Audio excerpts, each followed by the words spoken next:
to the new episode of Dakota Boys Talk Movies. Tonight we're going to be doing something a little bit different. We're going to be actually watching the entire movie Jurassic Park in anticipation of Jurassic World, which they're calling basically a follow-up to Jurassic Park. It's not that they're throwing out Lost World Jurassic Park 3, they're just kind of making it in a way where it's more of a follow-up where the park will now be open.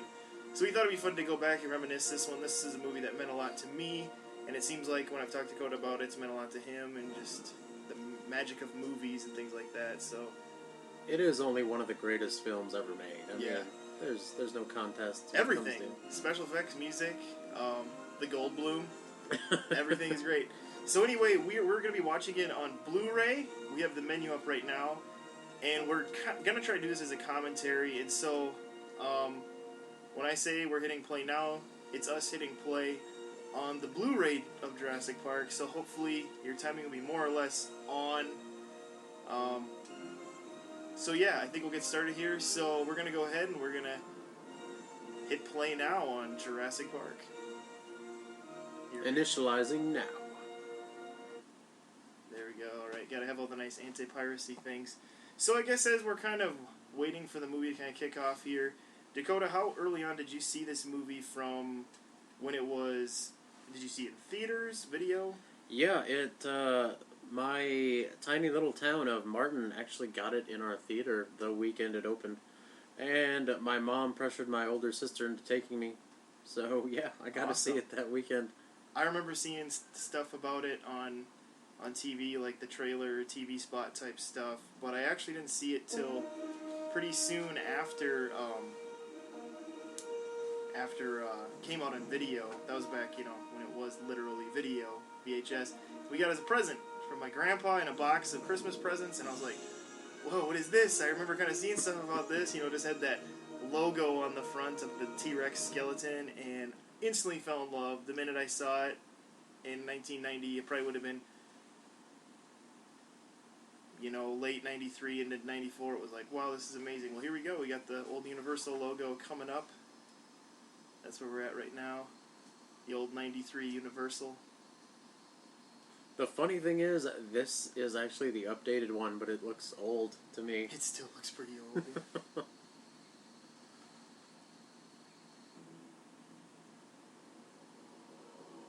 Just kind of kicks off with that cool choir music, kind of building up a little bit of that mystery. And are we scared?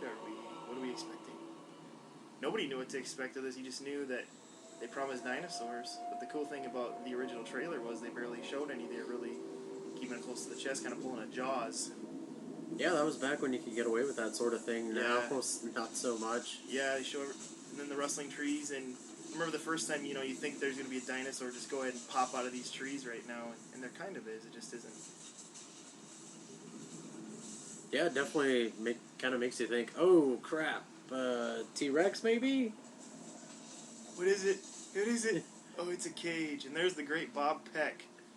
Very underappreciated in this movie. Everybody just remembers Clever Girl, but his intensity, I just find amazing. He's constantly intense in this movie, but it never feels hokey. That's what I think is cool about Bob Peck, is he's playing intense, and it could be cheesy real easy, but he never feels cheesy, Yeah, I think he pulls it off well because he's Australian. Is he? I didn't know what he was. I knew he was like some, British, Australian, one of those two. But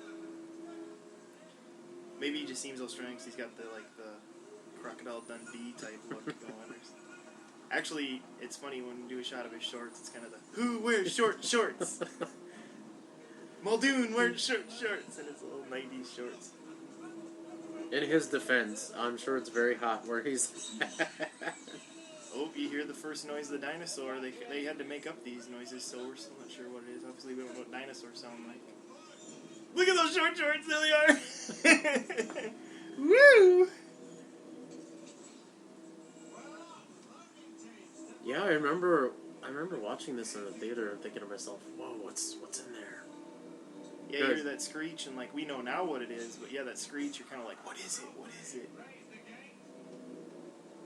My heart would always... I kind of feel it now. My heart would always go at this scene. To have that job. Makes you Apparently wonder. that didn't lock in as much as they claimed. Locked in! It just seems like they pushed it up to the door, honestly. Yeah.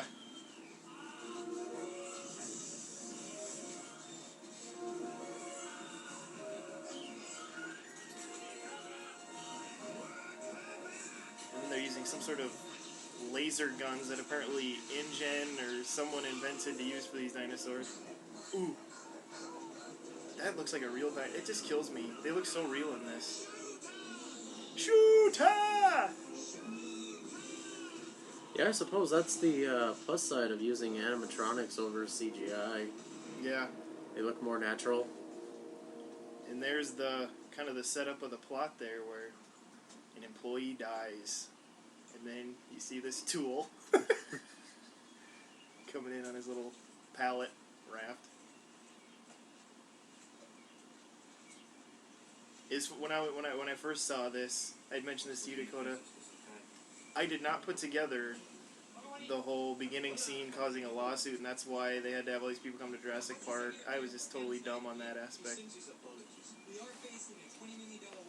$20 million lawsuit. It's pretty big even for '93. Yeah.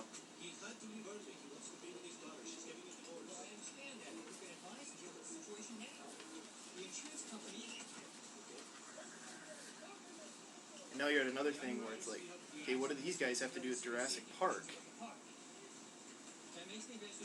Yeah, there's a lot of stuff at the start of this film that doesn't really get explained till later. Yeah. Well, there's a scene coming up when we get there. I'll say what it is that Spielberg used as a plot device to show a lot of stuff that you would just take what Crichton had pages to explain the book. He just used as a way to explain it easier. Oh, you mean the cartoon? Yeah, the Mr. DNA. That was a way just to like show it quicker and entertaining. Yeah, I think it's summed up about possibly 80 pages in the book in a couple minutes. Yeah. Then here you got them talking about they want Alan Grant to come in to okay the park, give his seal of approval. He's a digger. You'll never get him out of Montana. What do we got here? Oh, golden nugget? Nope. It's a giant flippin' mosquito. It's a mosquito inside something or other. Honey. Amber? Stuck in the sap. Sorry, Mr. DNA keeps coming to mind now. And then we have another cut. He does a lot of build-up, but it never feels like slow build-up because everything seems so like it matters, you know? It's like you need all these scenes to pick in the nose. I thought that was funny. I still do. Picking the...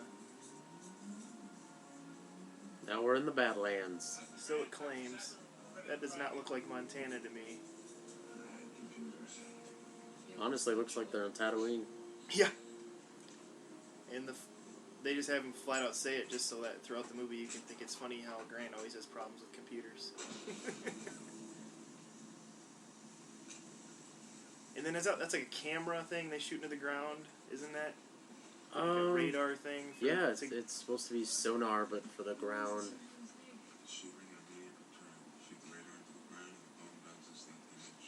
So we got Sam Neill here playing Dr. Grant, and Laura Dern as Ellie Sadler. Both of them is still in their prime. Yeah, in fact, what would Sam Neill have had before us that was big? Like Dead Calm, I suppose. This would have been before some of like Event Horizon and things like that. Oh yeah, way before Event Horizon. But he would have still had some hits through the 80s that he was involved in, but he still wasn't. I mean, neither of these people were like movie stars. You know, Spielberg picked them because he's one of the people that just be good at the roles. And honestly, Sam Neill's great. He is amazing as Dr. Ant in this. Even though in the book he's described as like this bearded man, you know, and stuff, it doesn't matter. This was a... Yeah, he's not really your traditional leading man, but you end up kind of just rooting for him. Yeah, he's really... Yeah, you just find him easy to like in this, even though he's kind of cantankerous about certain things with kids and stuff. They really push the idea that dinosaurs turn to birds in this movie. It's something they were really pushing in this movie. And now the scene with the annoying child. Yeah. You get your first look at this 6-foot turkey and see whether it's clear. You gotta. It's a '90s movie. You gotta have these little kid scenes all the time. Look at how '90s that kid's shirt looks. I mean, this is like, if you were wearing that now, I'd be like, wow, he shops at Salvation Army. This is funny. What is on that shirt? It's a weird pattern of some sort. Yeah, that didn't help you. I'm sorry. Explaining how raptors attack. Somehow we know how they attack. They're pack hunters. I don't know how are we assuming this stuff that they hunted like pack hunters?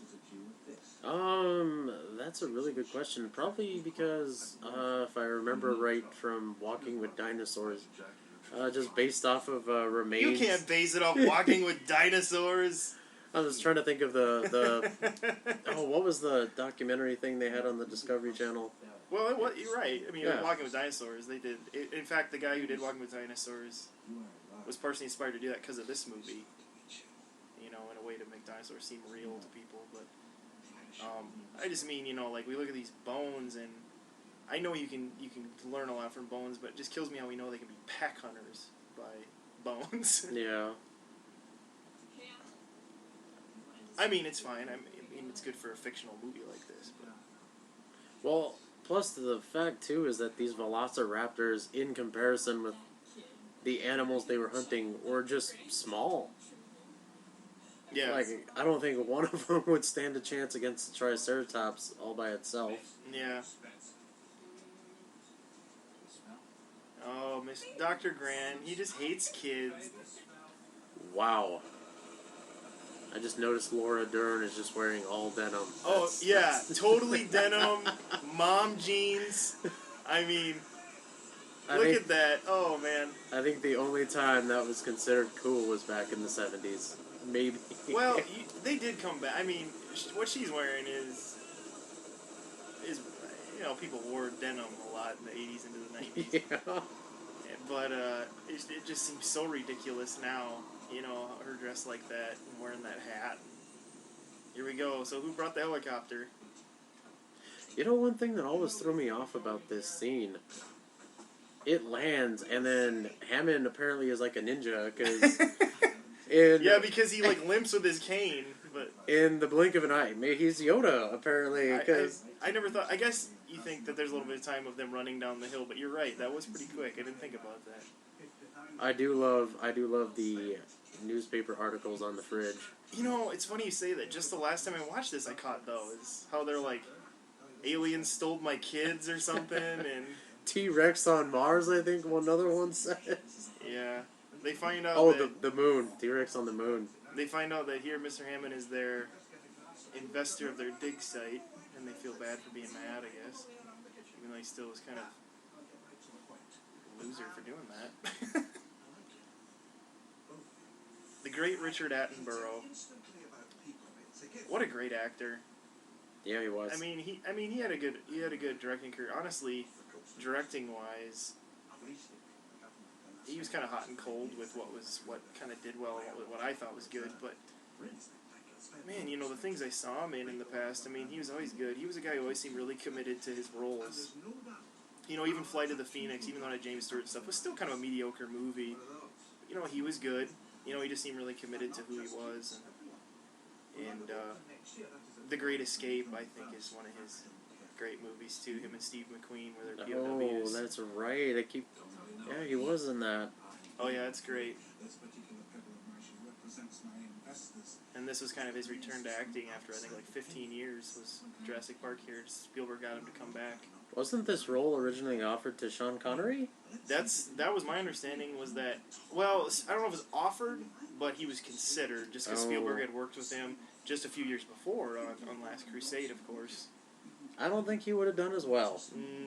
You know, this is one of those roles where it would have just turned into, like, kind of a Connery stealing the moment thing, but yeah, it just wouldn't have worked. Attenborough he just owns it. He fits the role where he's distracting in the right way, where, you know, he's the eccentric businessman.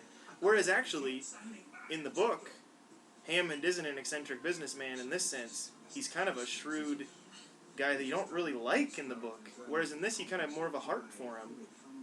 Like, did you get that when you read the book? Because I read the book, and I know you have too, where he seemed like you didn't like him as much. He was kind of more shrewd and was kind of a dark Walt Disney, is kind of how Crichton made him. And yeah, that's very true.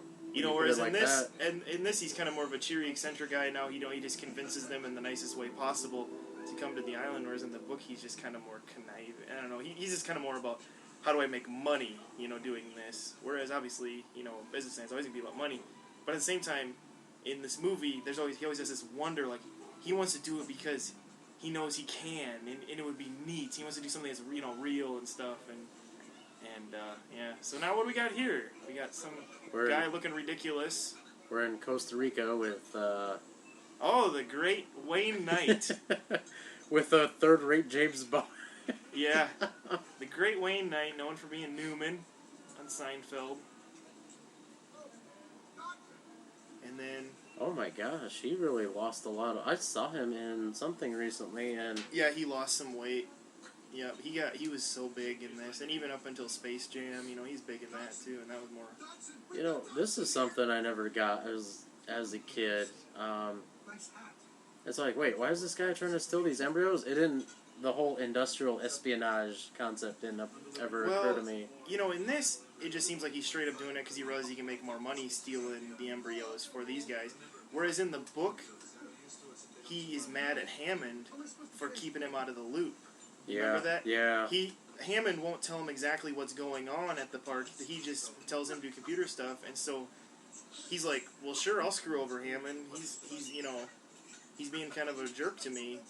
Whereas in this, it just seems like he's a goofy guy who just wants money, you know, which is still believable. It still works. I just think they just didn't want to take a lot of time with Nedry's character development. So if you just made him a shallow guy who just wanted money, you know, it worked. Oh, I've got an 18-minute window. 18 minutes and your company catches up on 10 years of research. So he's helping the rival company basically catch up to where Hammond got. Don't get cheap on me, Dodson. Don't get cheap on me, Dodson. Just makes him pay for his, like, plates of food. I always liked this scene. This helicopter scene where you kind of meet Malcolm and... you know, I just always thought this was a good development scene with everybody. Dig up dinosaurs.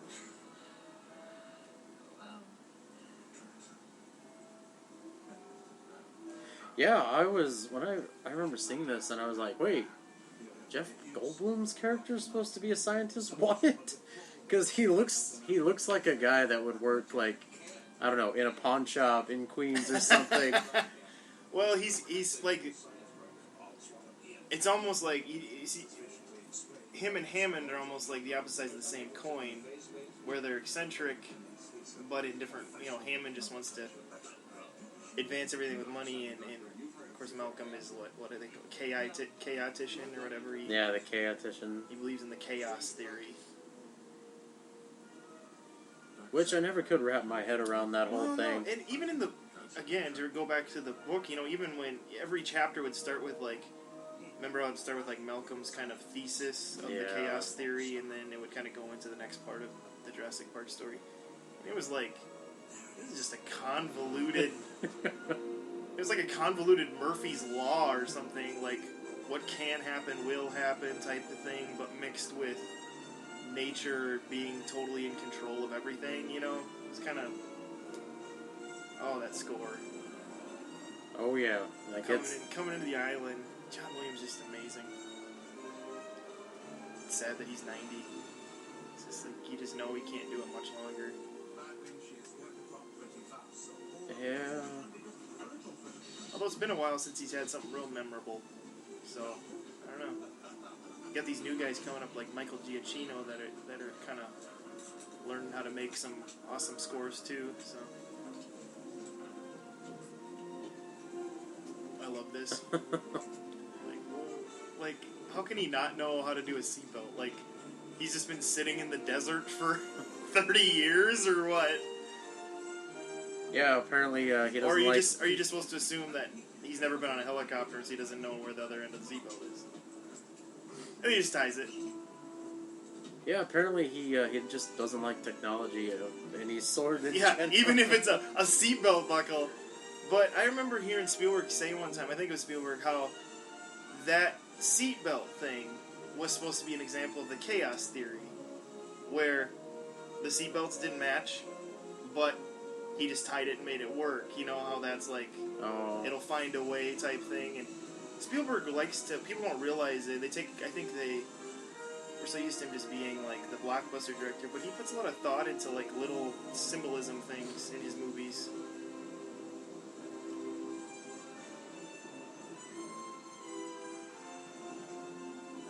I love that logo.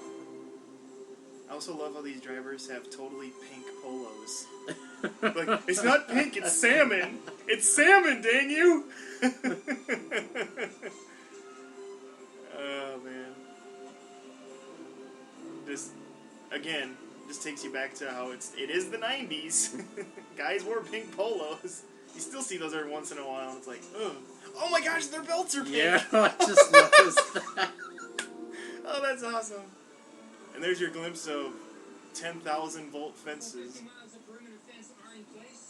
the concrete moats and the motion sensor tracking systems are all hereby relax. Try and enjoy yourself. Motion sensors? They had these? Yeah, oh yeah. Motion sensors been around a while. If you just think about even people's garage lights, those motion sensors, those know. We'll shut you down, John. In 48 hours, I'll be accepting your apology. Oh, and see, that's kind of an arrogance of man scene right there. As Malcolm would put it, I suppose. Where he's just totally convinced that... Oh, and you see the storm in the background. I never noticed that. You can see kind of the build of the storm coming. Oh, yeah. And then on the other side of the screen, just nothing but sunlight. Yeah.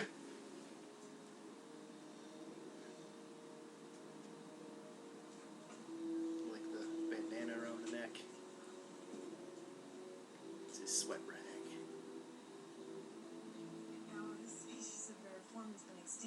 Everybody always wants to know where she got the leaf from. It's a deleted scene. As they're driving down the road, she pulls a leaf off. Where they actually brought back prehistoric plants, too. Oh, man, then here's this beautiful shot of this Brachiosaurus. I mean, we're watching high definition where you should see the flaws a little easier. This is 1993. That is completely CGI. I mean, there's movies now that look worse than that.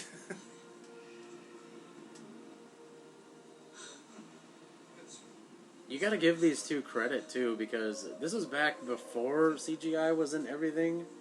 Yeah, this was the first movie that utilized it to this extent. And, well, even Jeff Goldblum's reaction is like, wow. I love this shot.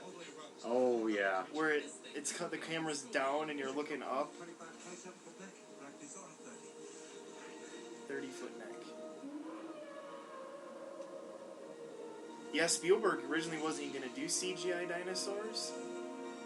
But, who's that? Industrial Light and Magic? Dennis Muren or whatever. You know, he was going to go with the go motion, which was like an advanced form of stop motion. Yeah. And it was still just so jerky to him. He's like, it's still jerky. I don't know. I mean, it looks okay. My kids like it.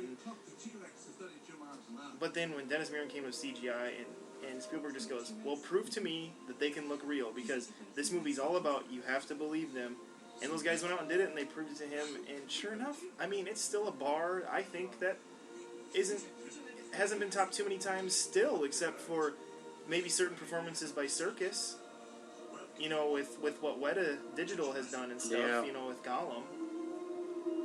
But on this scale... And then he realizes it's more than just a brachiosaur, and there's a T-Rex there. I've always loved this shot, too. You could... okay, watching this in theater, the dinosaurs right there, they were just like a blur. You could just kind of see the outline, but... Now you could actually see everything on them. Yeah, watching this on Blu-ray, you can see the stripes on those Parasaurolophus' backs. Oh, he's actually tearing up. Yeah. Well, when he starts to fall to vomit when he found out there's a T-Rex. I'll show you.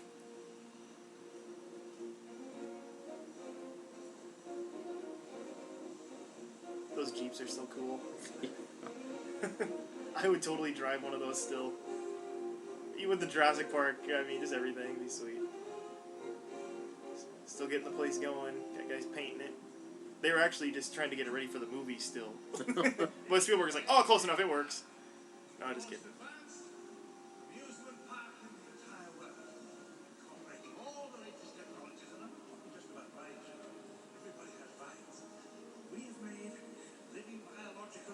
Living biological attractions. That's one way to put it, huh?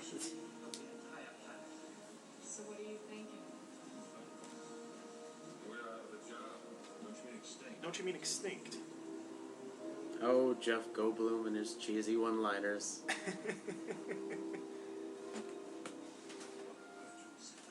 Yeah, here's the scene I was bringing up earlier where this whole scene here is how Spielberg basically takes care of 80 to 100 pages in the book in a matter of, what, 5 minutes? Yeah. You know, I've always wondered about something. Did he just make this video for this special occasion, or is he always going to be giving these tours? He gives the impression that it's going to be a ride thing like this, but I always wondered this with this part here with the Hello John thing. But it makes me think that he did this part for them, but the whole rest of the ride would be for everybody, you know.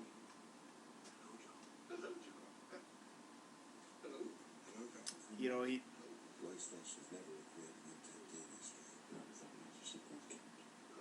You know, now they're like, well, how did he get the whole DNA strand to make a complete dinosaur? And that's what Mr. DNA is going to help us figure out. It's so funny how they did their cartoon sequence. Definitely looks like something you'd see in health class, that's for sure. Yeah, like a health class or like an old bio video. And sometimes animals that went extinct millions of years ago, like dinosaurs, left their blueprints behind. Sam Neill, he's good here. You know, once the dinosaurs are there, he just has this sense of wonder in his eyes, and then it's interesting how, you know, a little bit later in the movie, he starts questioning this, but right now, you can still just see, like, his excitement, you know? Even dinosaurs. Sometimes, after biting a dinosaur, the mosquito would land on the branch. I love how it's dinosaur. Dinosaurs. You know, as a kid, this seems so logical to me. Like, oh yeah, you know, they get stuck in the sand and they go down and find it. But it's just like, okay, if this did happen, what are the chances this is, like, they're not just pulling out, like, some dog or something, you know? I guess. Maybe they've been doing it. I mean, this is almost going to seem like it'd take you, like, hundreds of years to acquire, you know, as many dinosaurs as Jurassic Park has. Oh, it's so funny. Speaking of, like, Jurassic Park, people came to Crichton like, you call it Jurassic Park, and yet the T-Rex is in the logo, which is from the Cretaceous period. Why did you do that? Crichton's like, well, it's the one that looked the best. I like that answer. I'm trying to think of a dinosaur. What would the one of the more popular from the Jurassic be? Jurassic? I think, what, is an Allosaurus was around that time? Possibly. When was the Triceratopses? They might have been. Oh, I think Triceratops was around the same time as the T-Rex, wasn't it? Well, according to movies and how they always have a fight. But, yeah, I don't know. It's been too long since I've worried about those ages, besides the fact that, you know, now you got all the differing opinions on if there actually were that many years, obviously, and then the fossils being found of man's footprints next to dinosaurs' footprints have started to make people rethink how some of that stuff may have worked. This is a cool idea, though, that he'd make a park where you could actually see them working on it. I think that's a cool idea, you know, if this place actually existed. You know, to see people actually doing the research. Does he say autoerotica? Yes, he does. Oh my gosh, I've never realized that he says erotica. Oh, that's terrible. Wait a minute, how do you interrupt the How do you... He just tries to bust out. I love that. This is how you know he's still pretty excited about what they're seeing. He's just like, break it! I don't care! All I want to know is how you interrupt the cellular mitosis! I find it odd they had to force theirs up, but Hammond, with just like a light touch, it I comes always up. wondered that too. It's like, did he have like a button in his pocket where he could get theirs up quicker? Or the machine's like, oh, it's Hammond. They just like knew it was him. Like, let it go. Oh, the good old B.D. Wong. Whoa, he is young. You know, I heard he's going to be in Jurassic World. That's what I heard too. They brought him back. I think that's cool since he only got like 5 minutes in this movie. He actually survived, supposedly. Well, he was one that left when the storm when the storm was coming. So.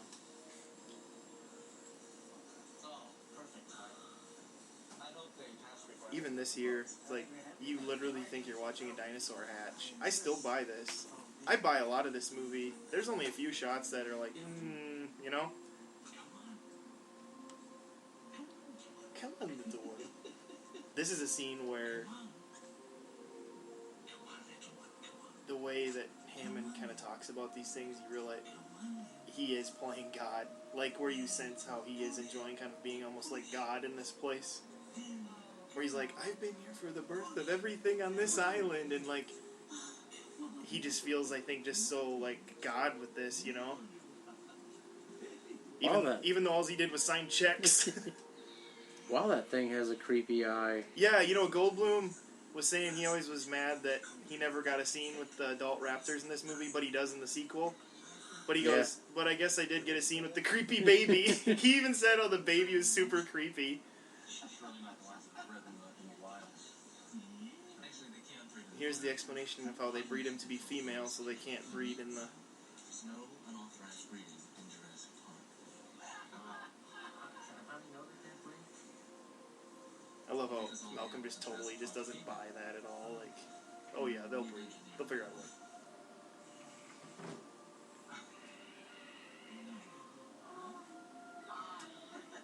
God, that's creepy. And they're just fawning over it, too. I love how the lawyer there, like, what is he doing? he's got, like, the weirdest pose. He's like, I don't want to get too close. Yeah, he's kind of like, it's almost like he's puzzled by it all or something like. He's more interested in the arm, it seems. He's more interested in, I think, will this give us money? Like, I wonder how much this arm cost us. It seems pretty worthless. Yeah.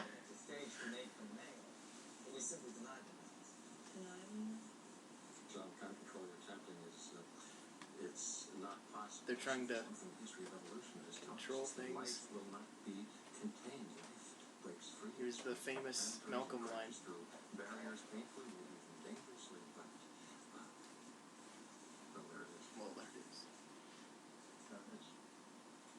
You're implying that a group composed entirely. I love how Jeff Goldblum seems like he's just making it up as he goes. Like his lines. Life finds a way. It seems like he's making it up, you know, as he goes. Like he isn't using a script at all. What species is this? Unless he pulled a Brando and like only started memorizing lines 5 minutes before he had well, to shoot Apocalypse Now, didn't Brando have like an earpiece in and they fed him lines? It's terrible.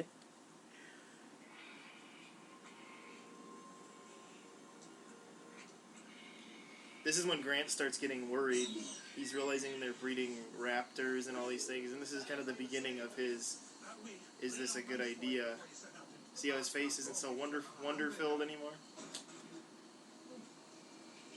I always felt bad for this cow. I really did. You just ate a double bacon cheeseburger tonight. I did too. Do you feel bad for that cow? I hope it was humanely put down and not savagely ripped apart. The key word in humanely is human. I'm sure if we asked the cow, hey, would you rather be taken apart by some raptors or put to sleep by a hammer to the head? I think it'd be like, well, the hammer to the head sounds good to me. Yeah, or that bolt gun. Yeah. It's interesting, the Gary Rydstrom, who's a great sound designer in Hollywood, still works on things. In fact, he did a lot of work for Pixar too. he did the sound for this movie, and just all these dinosaur noises he came up with are so cool. Like that screech, loud screech of the raptor is like a whistling dolphin under the water mixed with like a roar of something else, and then that noise they use is like his dog pulling on a rope and shaking it. Then he just... There's Short Shorts. He's back, wanting all the raptors dead. I love the almost knee-high sides. He's still like a stud, though. He's a stud. Look at him, he throws his leg up. I gotta quit making fun of Muldoon.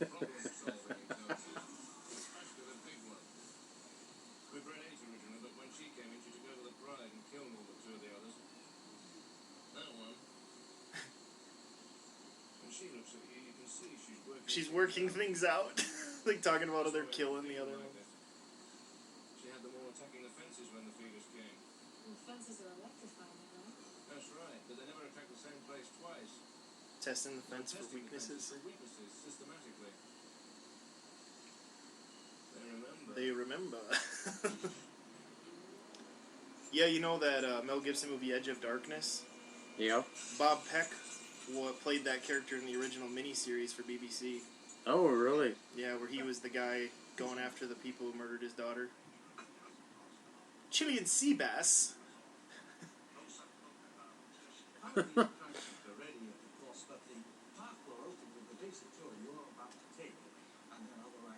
So apparently she's the only one that's eating? Oh, no. They're still bringing out the plates. This is a good catered meal here, man. In fancy China. He just like 10,000 a day.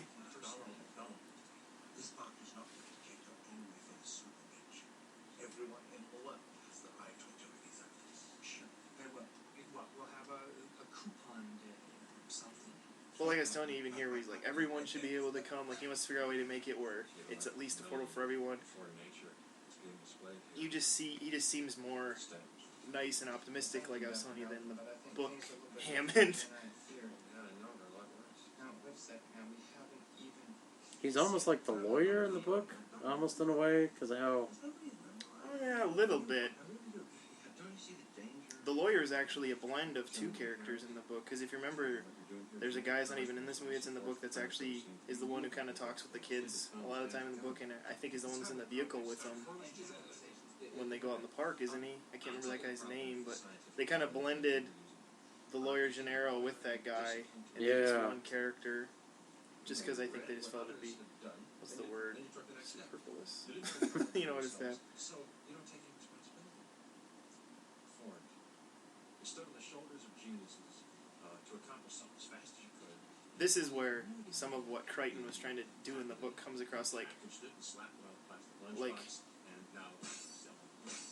you realized you could do it, but you didn't think about if you should do it. You know, that's really what Crichton was getting across in the book, how just because there's a way we could do it doesn't mean we should. You know, just Crichton got really preachy. Condors are on the verge of extinction. If I was to create a flock of condors on this island, You know what always disappointed me about this movie? What's that? When they released the toys, a pterodactyl was one of the toys, but you never saw it in the movie. Yeah, you don't see it in the movie. I think they originally wanted to have them in the movie, and Stegosauruses too, but they ended up pushing both those to the sequels for reasons. Yeah. Just maybe just time and getting it right, you know, type thing. Because in this one, I think they wanted to have the two kids ride on like a baby Stegosaurus or something, and then they realized that would just be cheesy and stupid, and it just wouldn't look right, you know, with a robot dinosaur or whatever. That'd be really uncomfortable, though, if they tried riding a Stegosaurus. I've sat on the one in Rapid City. Yeah, this is when they all start doubting what he's doing with you bringing back something that isn't in the world anymore and isn't maybe meant to be in the world anymore.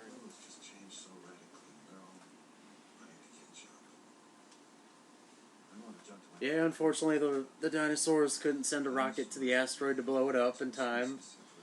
Yeah.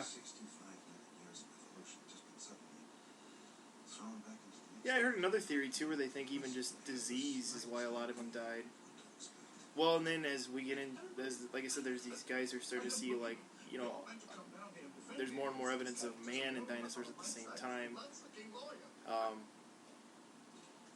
Is that, you know, that the dragon stories are real and that they died of disease / they were hunted to extinction, almost like the buffalo.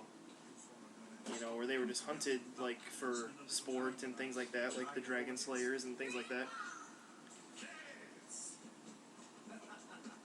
Oh, the 90s kids.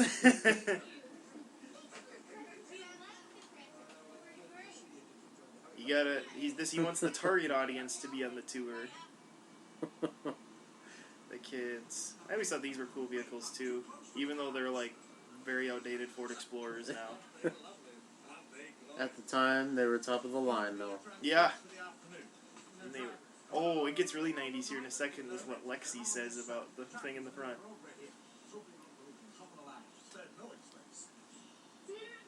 It's an interactive CD-ROM. Ooh, interactive CD-ROM. Kids now don't even know what CD-ROM is. Is that an app? Yeah. The Goldblum's putting the moves on Laura Dern.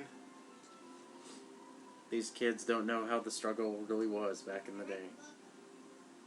Oh, he has his own little handkerchief on his... Yeah, it's because you realize that he's a huge fan of Dr. Grant.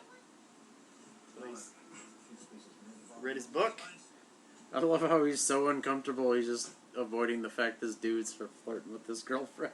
Yeah.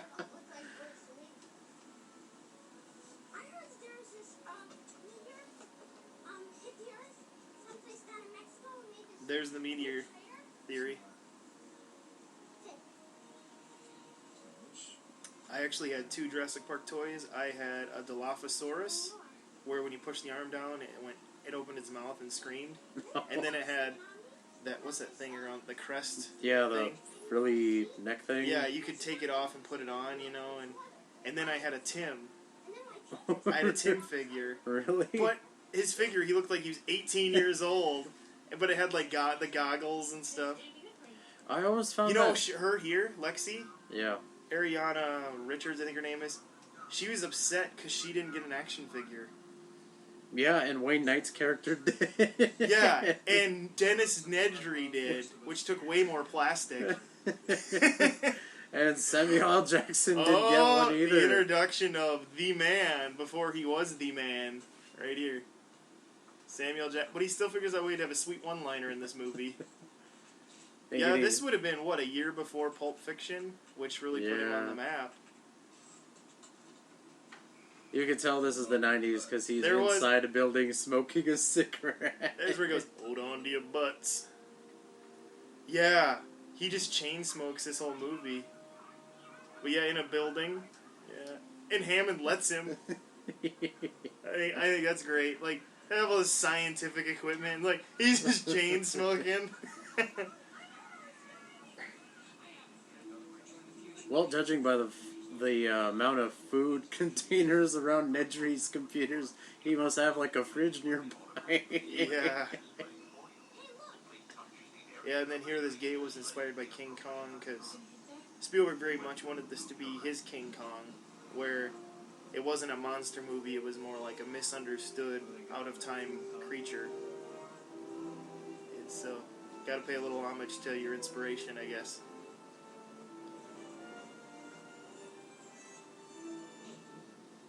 Plus, it looks cool as heck. Yeah, it does. I think it's great they actually got Richard Kiley to do the voice. Because that's who Michael Crichton references in the book. And really? They actually got Kiley to do it for the movie. I always thought it was sad that they only used the Dilophosaurus for this one movie and they just kicked it aside. Yeah. I get that. It's not that exciting, but I always thought it was still cool. Especially since it could pop that thing out. Yeah. Which was Spielberg's idea, to add that to it. The frill thing, because they didn't... Oh, that thing was just creepy, honestly. Yeah. Spielberg knows how to scare people. I mean, you gotta remember, that's the guy who thought of movies like Poltergeist, and even a lot of the build-up in Close Encounters is freaky, because you just don't know what you're to expect, you know? He's good at building the... Scary. Just smoking like...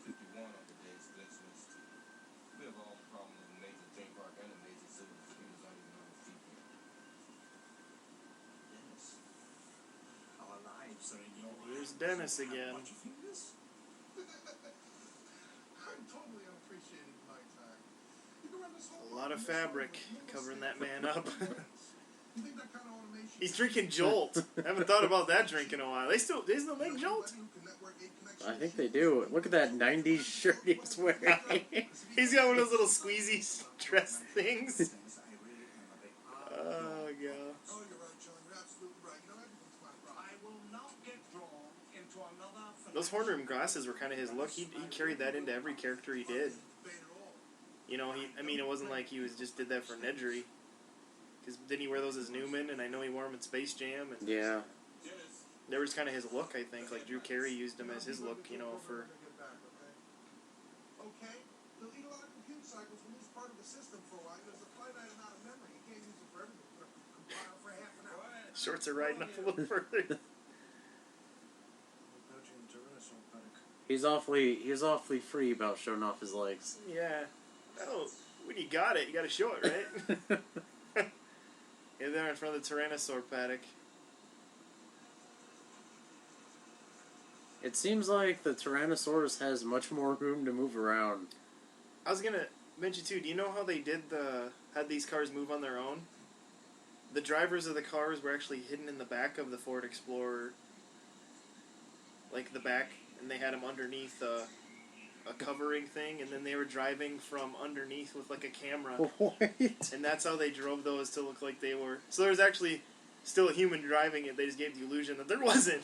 Isn't that awesome?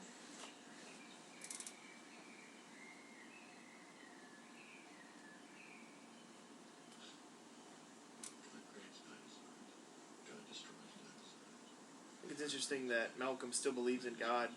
You wouldn't expect that from someone who believes so much in the power of nature. Unless he's kind of a deist, where he thinks God created it and then let it go fend for itself, maybe.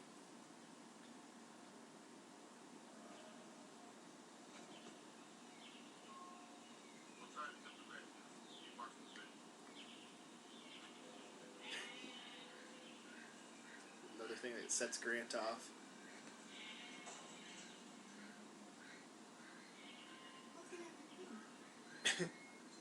What's gonna happen to the goat?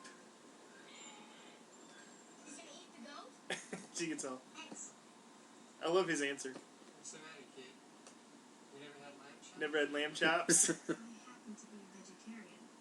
Oh. I happen to be a vegetarian. I think the first time I saw this movie, I didn't know what a vegetarian was.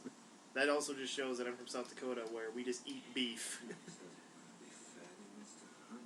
Grant's just mad. He wants to hunt. Grant looks like he wants to go eat that goat. I love it's still got like a collar on. T-Rex has a big enough throw, won't worry about choking on a collar. Beginning of the rain.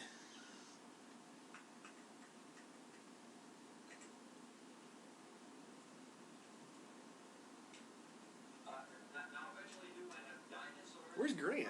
Shouldn't he be in that Ford Explorer? Not seen him. Man, I must have missed him. He must have been in a blind spot. I really hate that man. Oh, he looks like he's kind of maybe just sitting there. Maybe he was leaning over or something.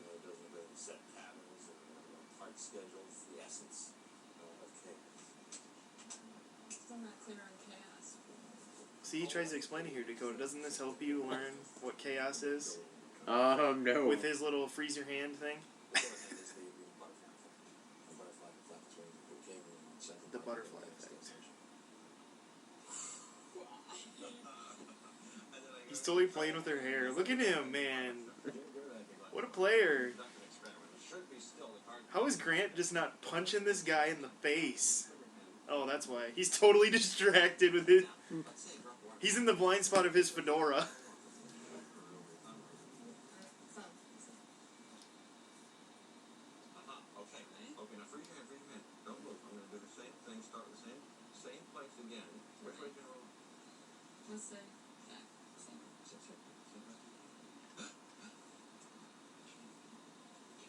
Yeah, and he has like this ridiculous theory about why it rolled to the side instead of back again. Like, there's imperfections in the skin, hair things. It's like, and acting like this all proves the cast theory, when really it's like, he just wants to touch her. Look at him, he's totally grabbing her hand, gonna play their hair again. Meanwhile, Grant is totally distracted. I'm right again. Nobody could have predicted that Dr. Grant would suddenly jump out of a moving vehicle. There's another. He just keeps talking. See, here I'm now by myself. Talking to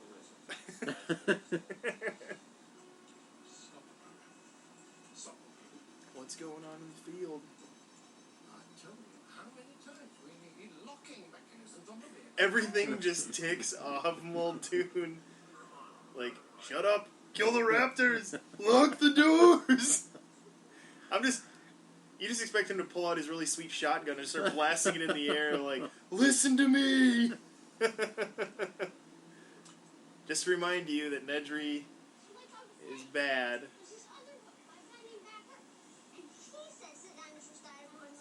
Timmy just picks up where they were talking about 15 minutes ago. Like nothing ever happened.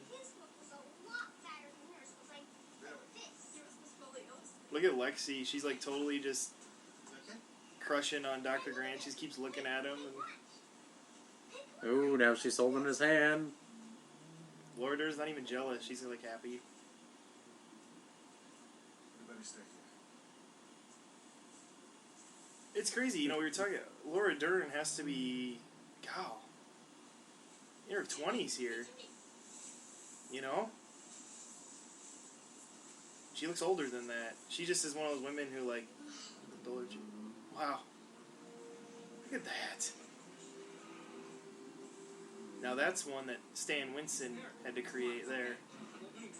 That man is gifted.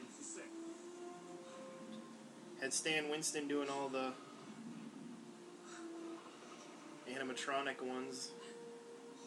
And what are some things he's done in the past? Is he the one who did the xenomorphs in Alien? Yep, he did the Xenomorphs, he did the Predator. We did the Predator too, that's right. His last project that I don't even think he got to see was Iron Man. He did first Iron Man? Yeah, he did the Iron Man suit. Really? Yeah, because he would have been close to death by then. Look at that though, it just looks so real. Look at the moisture in the eyes. I mean that's a real dinosaur.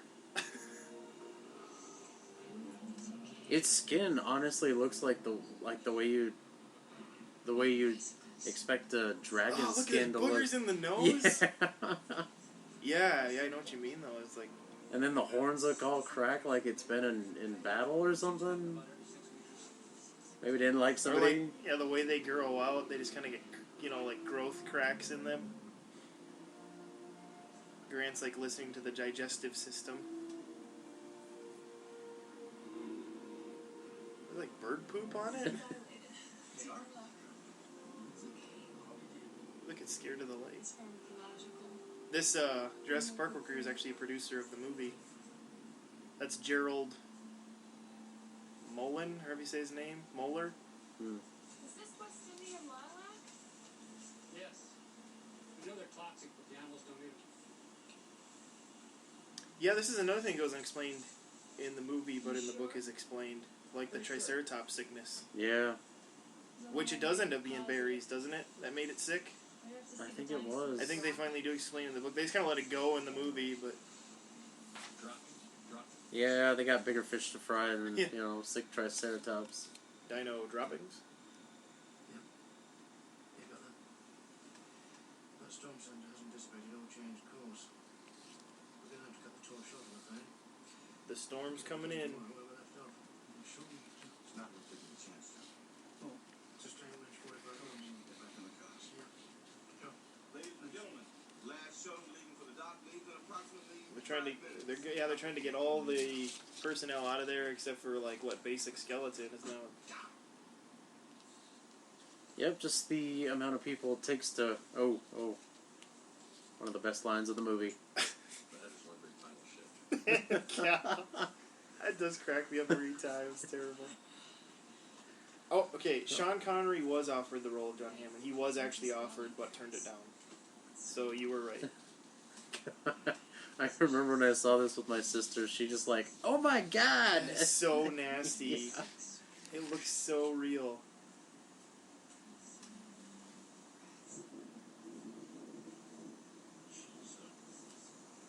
Tenacious.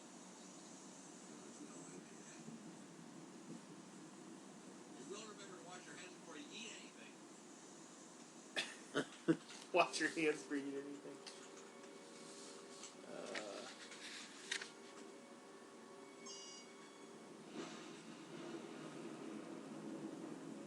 Doctors, if you please, I have to insist that we get moving. You know, if it's alright, I'd like to stay with Dr. Harding and finish up with the train. I'm trying to remember. Laura Dern, she's Hollywood royalty. Great. Like, Bruce Dern is her dad. Yeah. And then I think her mom is Diane Ladd, right? What? Is she? I'm pretty sure I got that right. Where her mom's Diane Ladd, which her mom did a dinosaur movie, Carnosaur, Oh, yeah, that's right. which I think Carnosaur was released around the same time as this movie. No, listen. You gotta give me the time. I did a test run on this and it took me 20 minutes. I thought you could maybe push it 18, but you gotta be released before He's this. trying to get the embryos and make it to the boat before the storm hits.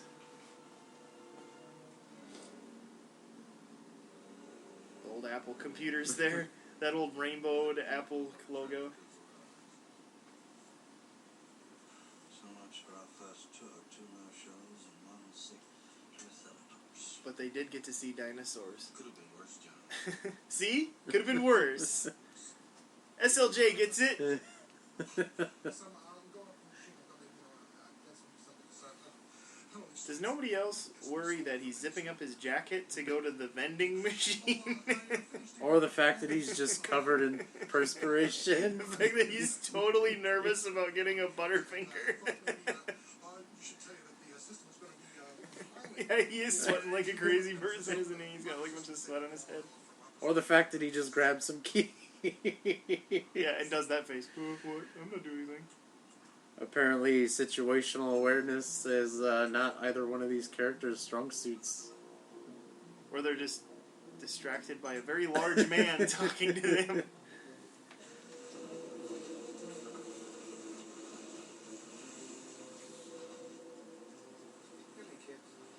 Me? Oh, hell yeah, 3. I love kids. The flask. Pulls out a little flask talking about how he loves kids. Occasionally.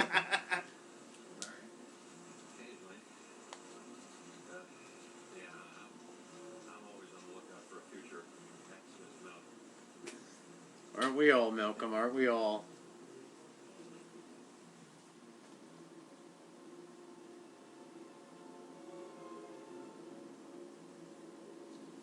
You know, that's something that I just got.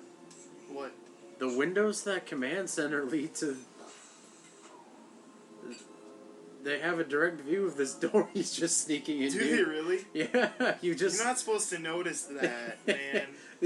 You just saw them because Well, it was behind the glass. technically, you could argue that maybe there's another spot with them, but they're totally oblivious. Nedry's just on the other side of the wall, like doing all this right in front of him.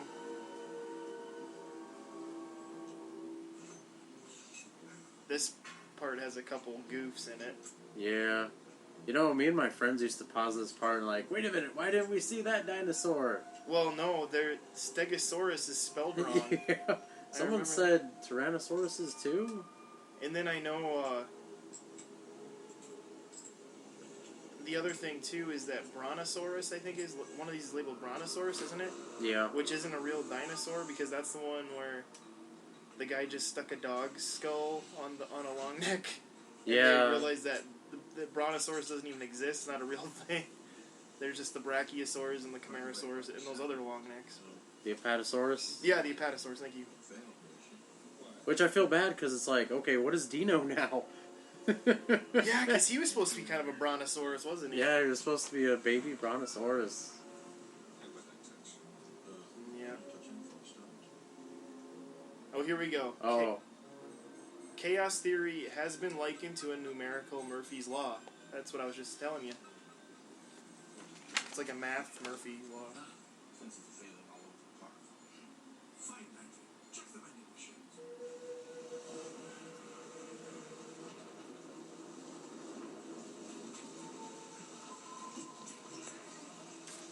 Yeah, this whole thing too, like, I didn't quite get as a kid why all the fences had to be shut down, but I think it was so that he could get through the park. Wasn't that how it is? Yeah, it's supposed to be a shortcut.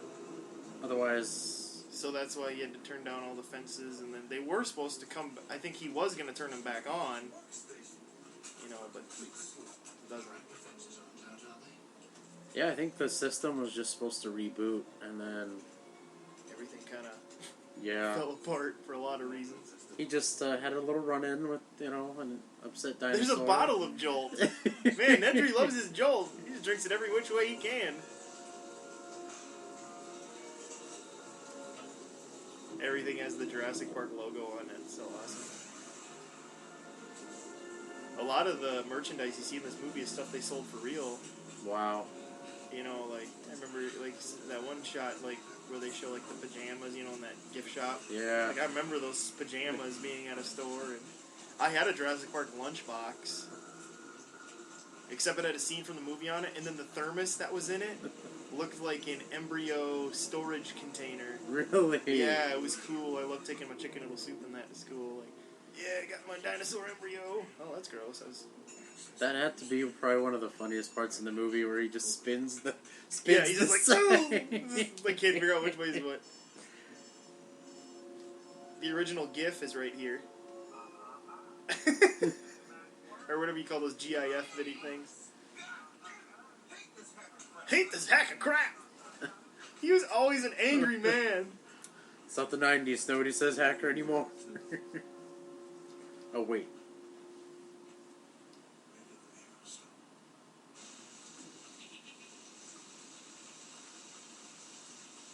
The goat's still there.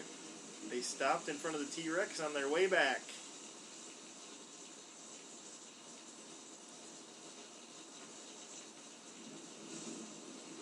It's just torrential.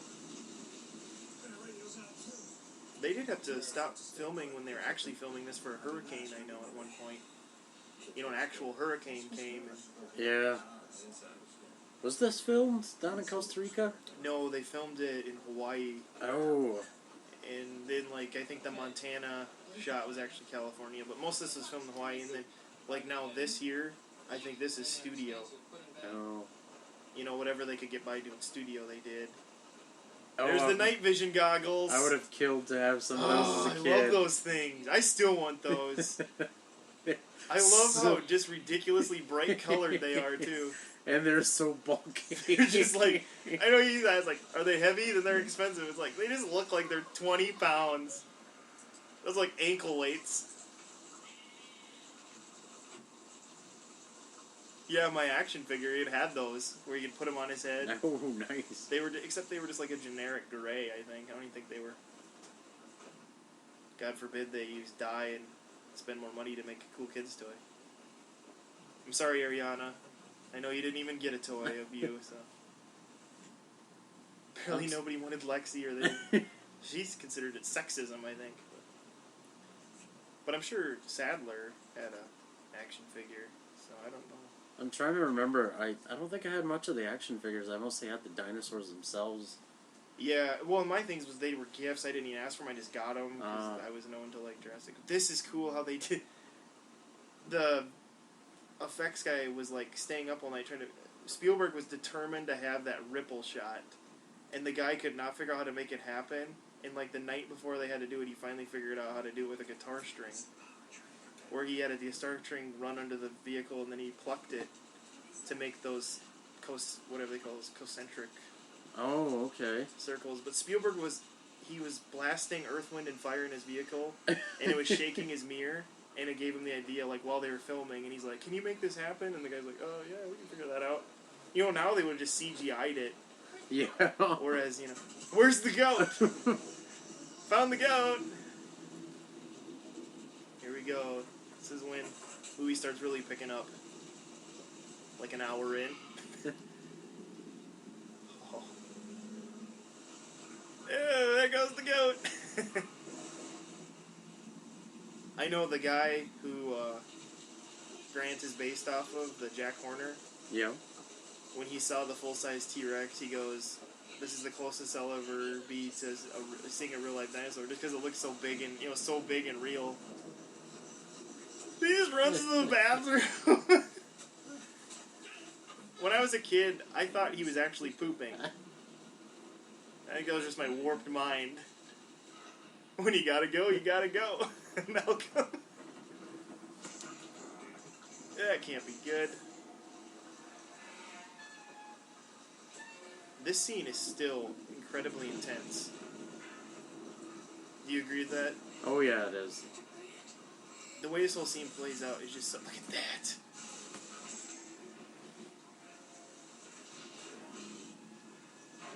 There's movies now that look worse than that. Oh yeah. I hate being right all the time. Oh man, especially that shot right there. Yeah, oh, like man. catching the light and... Absolutely. That's one thing I never got. How do they know that? Well, I think, you know, so there's some other animals. I think it maybe has to do with the wide set eyes or something, where they just, it has trouble focusing, you know? That's my assumption, because, yeah, I don't know, I think it might be just another thing they made up, like how raptors hunt in a pack.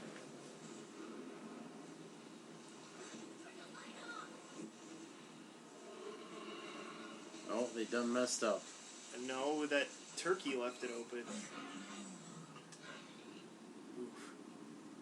How quick that moved his head to it. It is.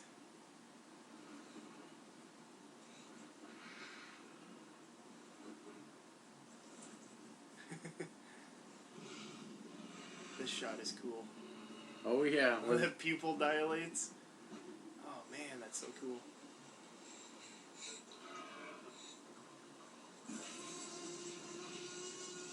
You know, Stan Winston, when he made this, he goes, now it can't get wet, or it's not going to work right. And he says they got to the set, and they just had these rain pipes shooting rain, and he was like, oh my gosh. And so he said they'd have to hit it with towels to dry it off, because after like 15 minutes, it would start like ricketying and like shaking, because it would get so much...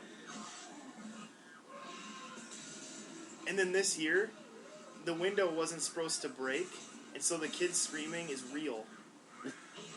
Yeah, I think that would scare the hell out Like of anybody. when it actually cracked more, those kids just scream. He's just waving.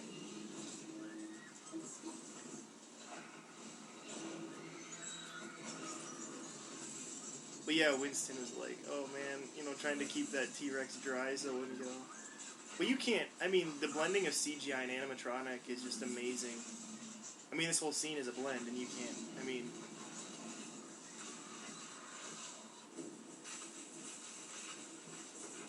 Yeah, it's just intense with those kids. Got the tire on his... Spielberg has a knack for putting kids in danger, doesn't he? Oh yeah.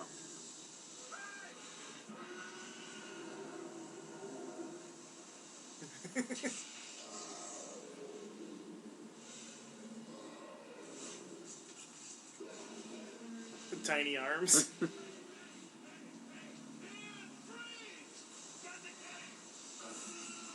Uh-oh. Goldblum figures out a way to be the hero. Oh boy. Hail Mary? He's doing a Hail Mary?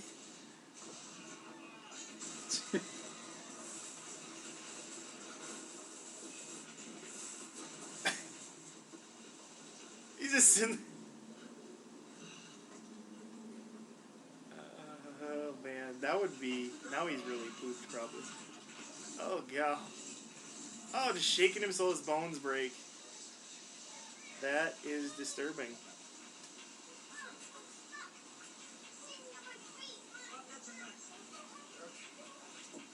Spielberg, her audition was basically he had her scream and gave her the job because she was good at screaming. This is one of the shots that proved it.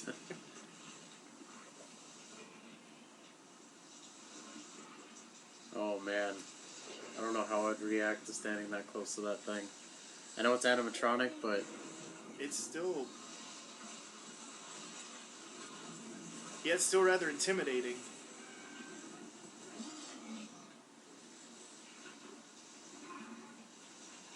This is like... This was like...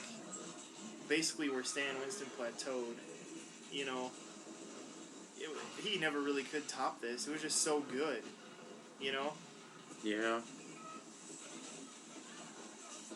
But I think he was totally okay with it, just because, dang, you know, to have a movie where your stuff holds up is quite an accomplishment, you know? I think that was always his goal. Yeah, that's why he was the best in the business. Yeah. He wanted his stuff to stand the test of time, to always look good and real, but Spielberg just pushed him to that next level. I'm like, no, I want this to be, we're watching practically a documentary, these dinosaurs are so real, we're there filming it, you know?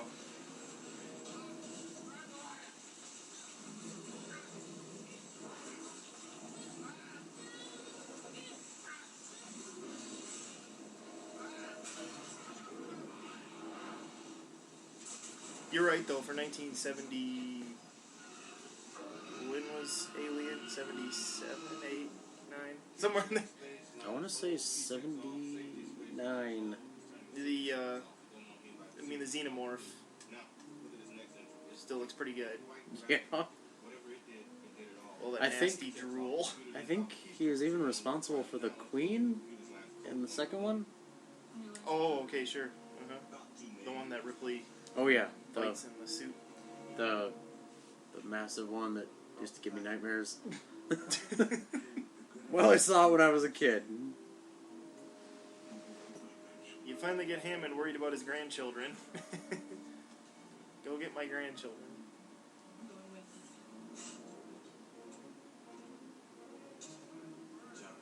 I love how confident he is. It's like, alright, I'll be right back. Yeah. Small dude, man. He knows he's got a gas-powered Jeep. Get her done.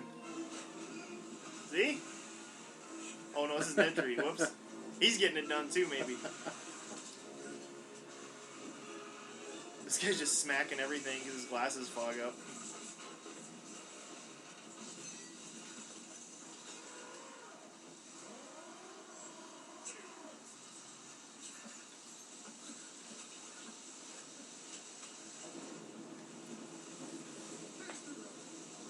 Yeah, stumbled upon the road. Just got to get down a waterfall.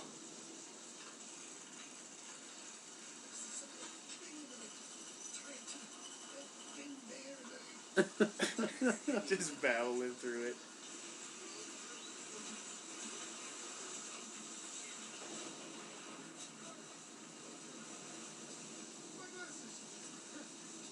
So, what was your favorite dinosaur in this movie then? Out of the whatever 4 or 5 that are in it? Oh, When you saw it. that would have to be the Velociraptor.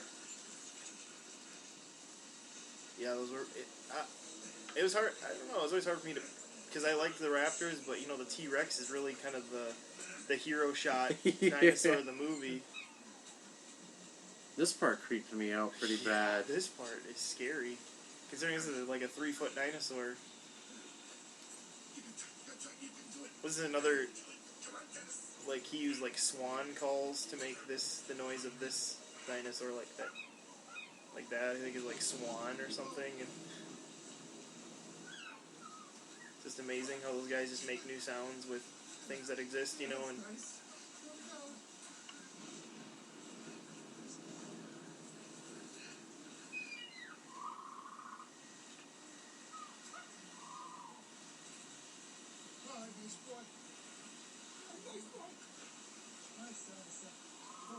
like is that thing? It is kind of a creepy little devil. I love this. Look at me. I just stepped out of hill. I'm soaking wet. I don't have any food. It's like, dude, you are food. You're 300 pounds of meat. Well, bone and fat. See stick?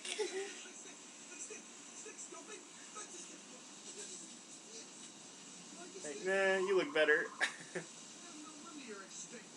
This is the Dilophosaurus. We do get to see it.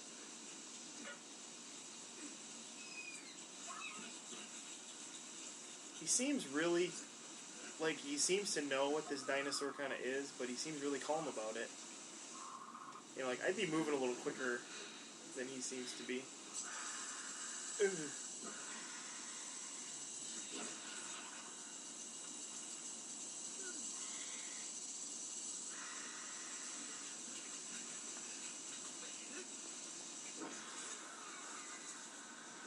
Yeah, and wasn't this stuff, like, it causes temporary blindness, isn't that what they say earlier in the movie, to stun its in? And there goes the embryos. There goes his money that he thought he was going to get. This is the part where he's, like, got me. I never got it right away as a kid, but, like, how the heck did it get in the car over there? It opened the door to you. Yeah, the dinosaur opened the door? Yeah, you could see the door is open, so somehow it got up there. It's just one of those things, like, okay. Yeah, you just have to buy it, I guess.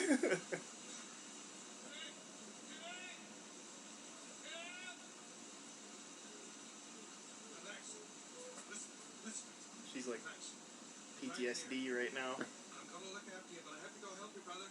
So I want you to stay right here and wait for me.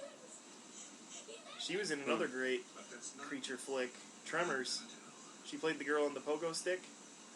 Whoa, was she? Yeah, she's the girl who's like bouncing on the pogo stick, and they're like, "Stop bouncing on the pogo!" You know, because the tremor worms would seek out vibrations. Another great creature flick. Tremors.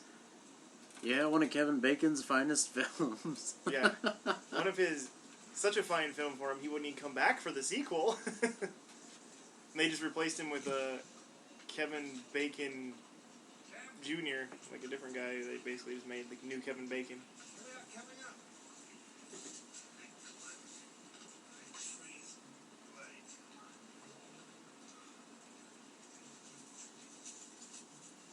That is quite the tree. It's one of those big old jungle trees, huh? Yeah. How massive that thing is, you know. Even if they fake that, you know, they're basing it off a real tree. It's just crazy how some of those... Well, you think about the rainforest and how they go so far up and make the canopy over it, you know. Yeah. Those are big trees. Poor Tim. I forget, he's pretty shell-shocked himself there for a while. Well, yeah, he says here how he threw up. He just basically got beat around by a T-Rex and thrown off a cliff. Yeah, I don't think anyone's going to handle that well. Yeah, especially when you're 10, or whatever he is. He can't be much older than 10. Joseph Mazzello, you know, he was in a few hits there as a boy. You know, he was in The River Wild, another Kevin Bacon movie, and Meryl Streep. Oh, yeah, that's right. And then he was actually in a movie that Richard Attenborough directed about the life of C.S. Lewis, Shadowlands. You know, he played C.S. Lewis's stepson. But, you know, he just had a few other things he's in as a child. But, you know, he's starting to show up again now as an adult. Really? He was in Social Network. Oh, yeah. He was in Spielberg's miniseries The Pacific. He played Eugene Sledge in that. And then, well, he's been on Persons of Interest. He's been a guest star in a few episodes of that, too. I mean, he's just kind of showing up, you know, here and there and things, but...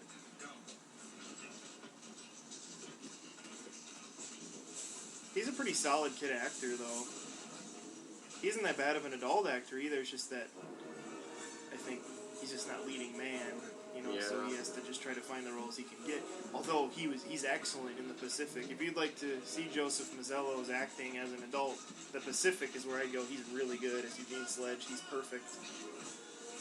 Another chase scene, getting chased by a falling Ford Explorer. Fords just never do what they're told. They just. This is another like classic Spielberg. You know, he would think of like, how about they get chased by the Ford Explorer? You know, when it's falling out of a tree. It just seems like something he'd come up with in his warped head. That shot right there of the Ford Explorer landing on top of them always threw me off because it almost looks like they got hit, and you're like, I know. Oh no. I know, I love it. And then they kind of reassure you with Timmy's awesome line. Well, we're in the car again. At least we're out of the tree, Grant. Fence is just ripped apart by the T-Rex. Alan!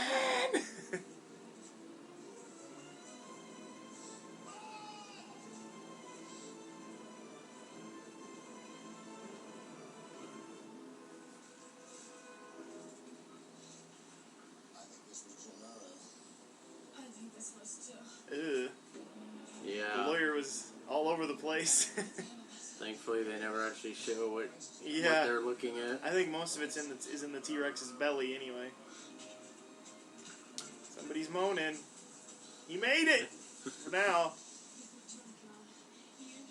Oh yeah, he put on his own tourniquet with his belt. Remind me to thank John for a lovely weekend. Him and his one-liners, man. Give me a chance moving in. These chances.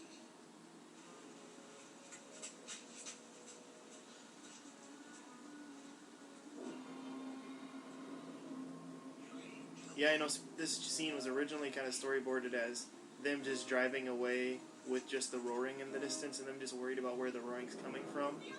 And Spielberg's like, we gotta make it more intense. It's gotta be more than just them hearing roaring. And that's why you get this, one of the coolest moments in the movie Yeah. is coming up here because of Spielberg, thankfully, having the wisdom to make that more than just driving from roars. And also one of the funniest jokes. Yeah. Yeah, pretty good. For those of you that don't know what I'm referring to, the sign on every mirror, objects in the mirror closer than they appear. That is a good joke. I like how Toy Story parodied that with their toy dinosaur when he's driving the vehicle and he's like, he yells something and they just show him yelling into the mirror. You know, you see Rex doing that. Total homage. I'm fairly alarmed here. He's so awesome.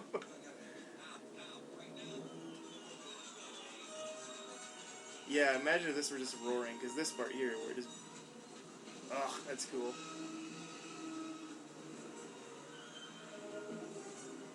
Spielberg just kept figuring out ways to use the T-Rex, I think, you know, since they were able to make it work. He's like, we gotta get it more, get it in there more.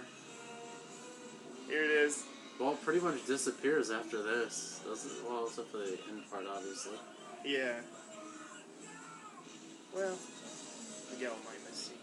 Yeah. Oh, yeah. Yeah, in that shot, they basically... They filmed a rhinoceros that was chasing after a safari jeep. And it was smacking into the side, and so they decided to have the T-Rex kind of do that same thing as this rhinoceros video they had. Oh, really? Yeah, it's just funny how these guys work so hard to just... They look at how how animals really move. Think about that, you know, to base it off of how to have these dinosaurs, you know, do it. Just so much. In fact, the dinosaur supervisors end up being called the guy who was going to do the stop motion, but kind of, in a way, lost his job, but didn't, because they figured out ways to utilize him. You know, he made all the animators, like, start thinking, how would a dinosaur move, just to get it to look more natural. And then, you know, Spielberg, when he was working on E.T., was when he learned about how the importance of all the little things, you know, like having E.T. scratch at his nose. Yeah. Or when he hugs Elliot, his fingers go like, you kind of wiggle, you know, as he's hugging Elliot. And he just realized about how important all those little little motions are for realism. And so he was constantly telling these guys, like, you know, even that flashlight at the Triceratops, you know, how it's like fighting the light. Yeah. You know, it just made it seem so much more real. You know, all those little things were just Spielberg just saying, you know, all those little movements are so important because you buy it. I mean, you totally buy it.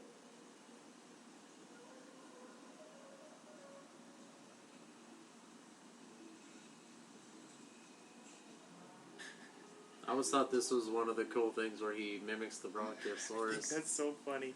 And then it's like they tried to copy this magic in Jurassic Park 3. How he had that resonating chamber of a raptor that he blew into. It was like, it was so stupid. But in this one, it worked. Jurassic Park 3 was just, especially when the other guy in Jurassic Park 3 is like, call for help. And then he's like, "Ark, ark, ark." It's like, how the heck does he know what call for help is in Raptorese? But yeah, it was cool. He like blew and got all the Brachiosaurs to pop up. Oh, Grant. Learning to love kids. Oh, just took a raptor claw in the butt.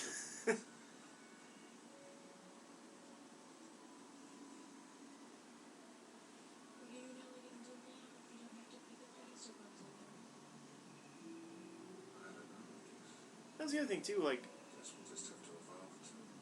why is there an impression that he won't be digging up dinosaurs anymore? I don't know. I never got that line when she asked that.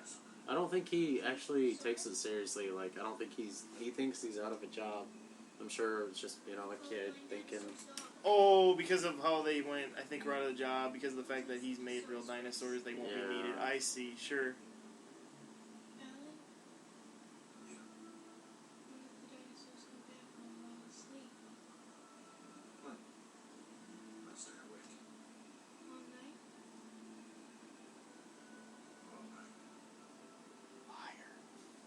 Liar. He stinks of it. You know what I was honestly surprised they never went for? He just throws it. What's that? Like, I'm surprised they never went for like a T-Rex taking on a Brachiosaurus or something like that. This part, like, a lot of this stuff, do you remember those pajamas? Oh yeah, I remember seeing them. Yeah. Yeah, Stamp Scent, the making and that making of, that's a real book, and it was the making of this movie. Oh, really? But they just used it here and just gave the implication it was the making of this park, I always thought this was kind of a cool little place to eat. Yeah, I know it. I know you always wish this park were real. How they got like fossils as like the deco for everything and painting murals and yeah. That's why it will be interesting to see in this new one, Jurassic World, like when they make the park open, like how much of this will they borrow from, or will they kind of, how much will they modernize, and borrow?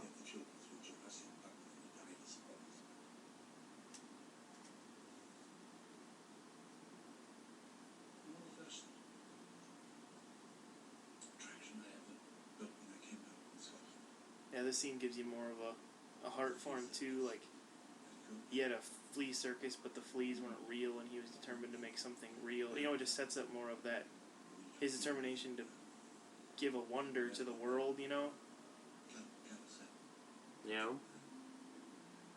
But it just kind of makes you feel, like I said, feel for him more than I think you do in the book. I forgot this whole story, this whole scene. The flea circus? Yeah. This part really just shows Attenborough's acting. I like his eyes here, how he... This case,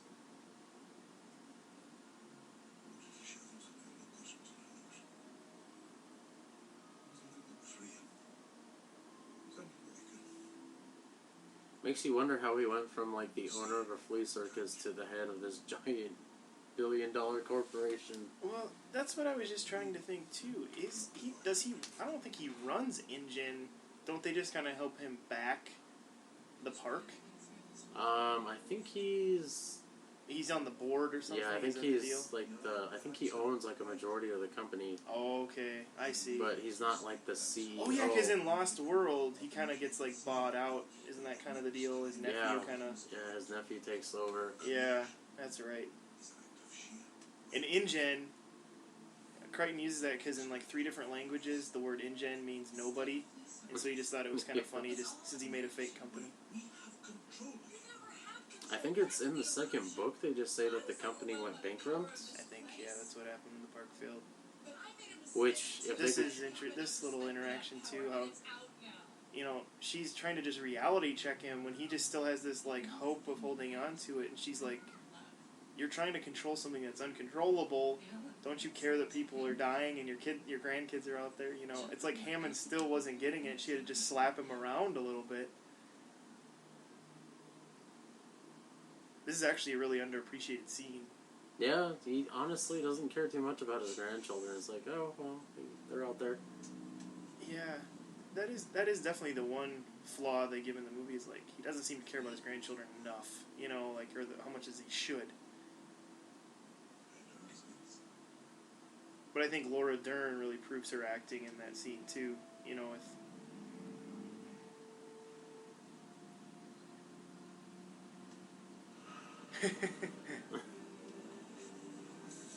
I liked this scene a lot as a kid. I think it's just because it was like a safe scene, you know. It was just like, it's kind of like you finally got to have a dinosaur interaction that was just like nice. Yeah.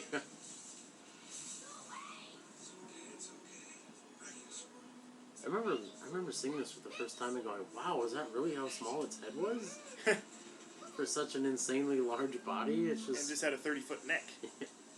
You know, what's interesting is, you know how they talk about this dinosaur having a cold? Yeah. You know, a lot of people were upset about, even though the T-Rex couldn't see them because vision-based movement, shouldn't he be able to still smell them? Yeah. And the theory is that all of the animals were battling a cold, like there was this sickness going through the creatures. Well, you did see the snot coming out of the... And the Triceratops had the snot. Yeah, there was just a few things that were just kind of left unsaid, which was fine that they were left unsaid, because there are things you can kind of piece together a little bit if you think about it. And how all the dinosaurs... And that was, I think, one of the problems they always talked about in the book, was that they had such a hard time keeping them healthy. And I know that is a problem with cloning. And I think that's why they, you know, like, they make these things, but they can never figure out a way how to keep them healthy and alive. It sneezes on it, so gross. Oh, God. Timmy's great line. You know, they can never figure out a way to keep them healthy, you know.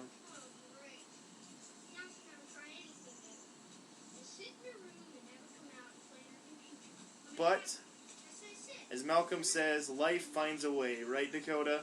Oh, yeah. Or movie scripts find a way. If you build it, they will come. Yeah. I don't know where I was going with that.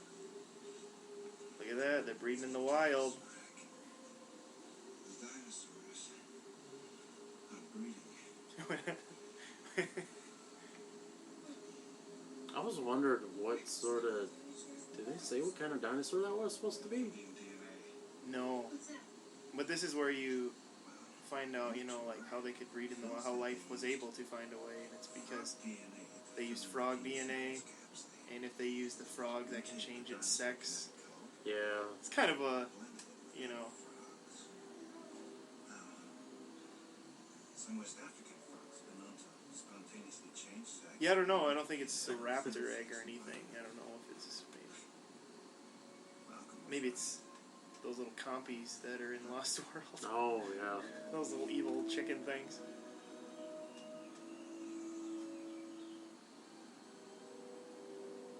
My wife was like, why did he have to sniff the egg? I'm like, I don't know. You can maybe learn stuff from how it smells. Ooh, the gold bloom. Ooh. Covered in sweat and chest heaving and everything. Oh, man. And some chest hair. If I was there, I would have been like, please button up your shirt. Just... Yeah, it's like, dude, come on. It's a crisis situation. I know you... No Mac in here. I know you're injured, bud. He's just trying to... He's just desperately trying to be cooler than Samuel Jackson. The plan is to reboot the park. Yeah, see, that's what I was telling you about. You could see the door to where an entry entered. Theoretically, yes, but we've never shut down the entire system before. It may not come back on. Oh, it's right up the... Yeah, he just must have hoped that when he went through that first door to the other part that they didn't look. Or maybe they keep the vending machines inside the freezer? Smoke, smoke, smoke. That'd be great if Nick Fury just smoked all the time. Hold on to your butts, Avengers. Just lighting up a cigarette on the bridge of a helicarrier. Yes. Like, oh, in Winter Soldier, when they go down, and Captain America sees him still alive. You know, he just has a cigarette in his mouth. That would have been great. Like, I'm never dead, and I smoke like a big door for 3 switches. That computer is messed up.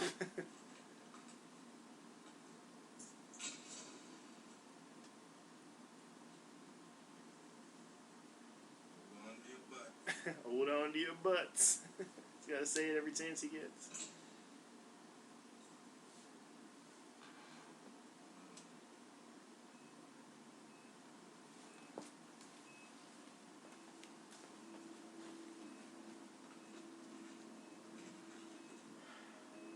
It's okay. Look, see that? It's on. It's working. Wait a minute, what do you mean work definitely still off? Well, maybe the shutdown took the circuit breakers. All we have to do is turn them back on, reboot. Pretty confident in his... Phones, security doors, half dozen I others. just gotta walk down there. System's ready. I'm not gonna worry about the fact that all the dinosaurs are on the loose. The other end of the compound. 3 minutes, I can have power back on the entire park. He's just all acting like he can just hunky-dory walk down the street. No biggie. And the whole system's up and running. Like, how bad could it be? Just because all the dinosaurs are free, it's not like I have to worry about anything when I walk across. Ooh, one of the coolest scenes in the movie right here. This scene, yes, is, as the kids say these days, legit. That they could pull off this scene in 1993 as cool and real as they did. Man, there's a lot of them. There's like, what, 25 of them or something? I was just reading something about... I think they had like 25 of them and they figured out how to make them all. It's just like a flock of birds evading a predator.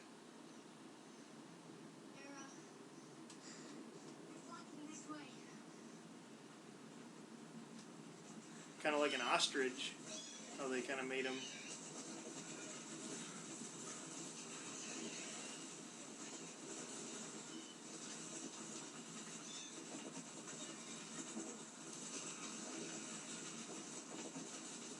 Yeah, it's cool they have them jump over the log like that.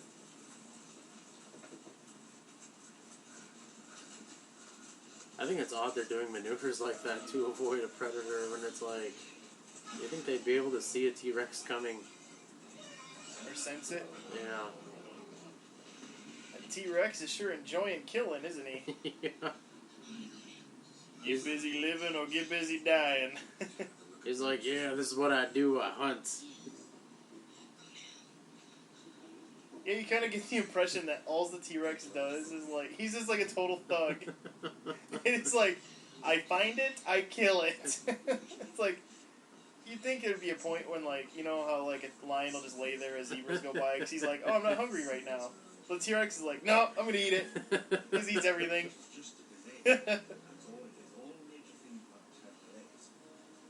I like this Malcolm line here, too. But John, if the Pirates of the Caribbean breaks down, the pirates don't eat the tourists. And the Pirates of the Caribbean breaks down, the pirates don't eat the tourists. I was wondering how true that line was, like, when Disney World opened, if, like, anything worked. Yeah, Like, it was like, it apparently was like a disaster where he had trouble getting things going, and, you know, everything like that, when you do something that's just new, and, you know, and kicking it off, it's just hard to have everything be glitch-free. Now they're finally pulling out the hardware. The guns. I always thought it was odd, because the way they do that scene, it looks like he only loaded it with one round. Yeah, It's but like look at, he's got a sweet vest on, man. Yeah. He's got at least, what, 5 more shells in his vest?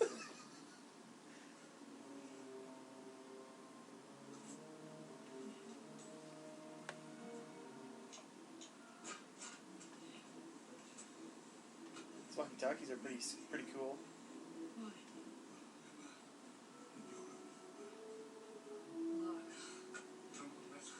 We can discuss sexism and survival. She gets all mad about it being sexist. Take me through this step by step.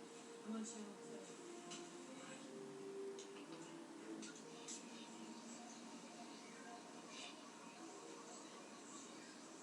It's Like, I wonder how good that shotgun is. I mean, it looks cool. Yeah. You know, it's like, did they just pick it because it looks cool, or is it actually, like, a pretty powerful shotgun?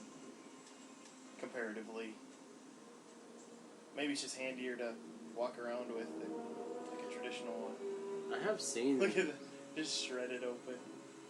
They remember. Here's another scene. He's just like, look at those eyes. He's just intense. Shut down the September more offenses.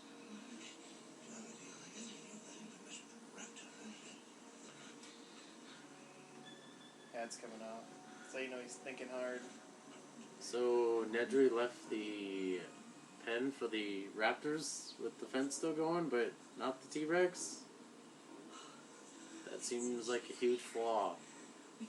Well, is it because the T-Rex was actually in the park that he was getting through? Because where is this at? This is kind of in its own. Yeah, this is right outside the visitor center, so maybe he didn't want to get jumped, just get into his Jeep. Yeah.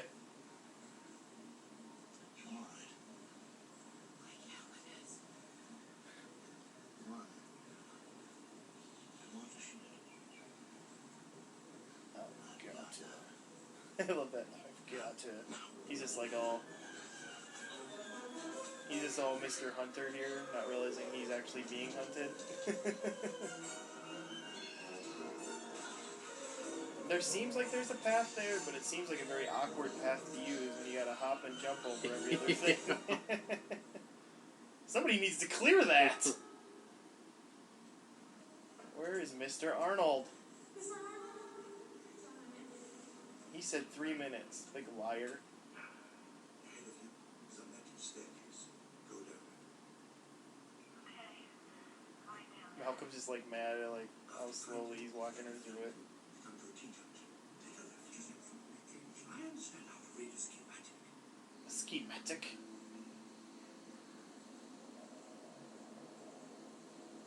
Now this scene here, a lot of people think Dr. Grant is really mean to these kids. Why would Because you? they've already been through so much, and then he does this. I guess I never thought about it. You know, like how it was mean.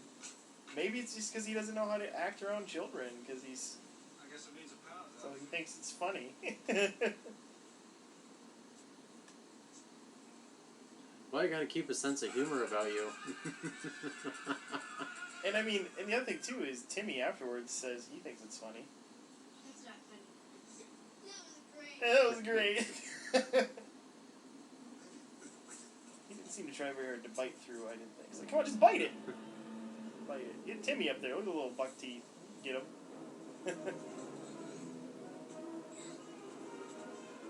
He's gotta have the T-Rex roar every once in a while. So the T-Rex must be kind of like, you know, like tigers and lions. Their roars can be heard over a mile away. I suppose since the T-Rex is so big, you can hear it and you don't know where it's at, huh? Yeah. I'm sure it was just horribly slaughtering another dinosaur. He was just being a thug. He like found something else to eat. The stegosauruses that we don't get to see in this movie. He probably doesn't even finish them. He just like has a little bit and like. He just kills them. He doesn't care. He just smashes windpipes and moves on. Score! T-Rex 1 million. Everyone else 0. Yeah. That lawyer just made me hungrier. See the box. This is high voltage. Yeah.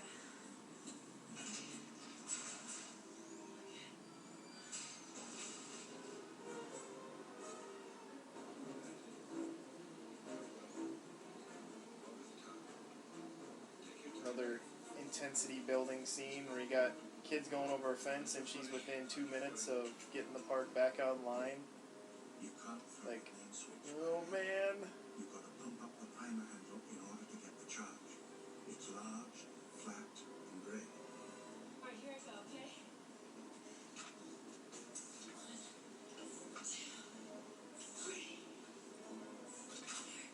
Okay. Charles. Now, in the woman's contact position, there's a round green button. It says push to close. This is quite a unit. I've never seen anything like that, but I suppose since it's running 10,000 volt fences, it has to be pretty elaborate, huh? Oh, yeah. Timmy, hurry up, little buddy. Not petty. Red buttons determine the individual of our existence. Or else the T-Rex is gonna get a cooked meal. I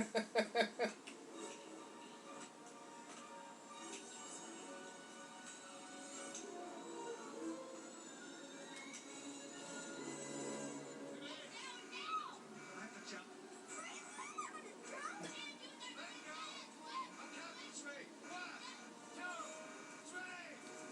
I almost felt like in the time he had, he could have made it down if he just kept climbing. Yeah, I'm with you. I think it's just he's really slow because of his height and stature and confidence, maybe. It almost looks like he could have just climbed through, honestly.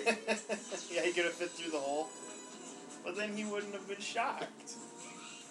Come on, Dakota. You know what? He was in the car. The girl could have been shocked this time, okay? You can't always be picking on the one kid.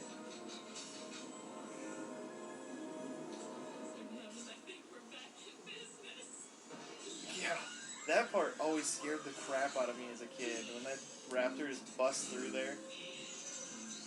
And now as an adult, I look and go, well, it's ripping apart that conduit. Isn't that going to turn the power back off? The real question is, how did it get back there in the first place?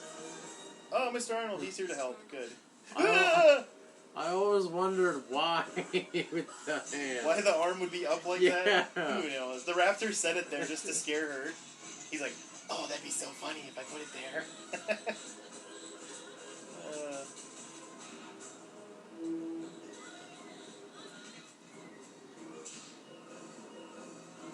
It was the stairs. We're just like laughing and making fun, and she's like in terrible danger, and we're like, I think it was the stairs that slowed it down. That's why I didn't keep chasing her. yeah. It's like a cow struggles with stairs.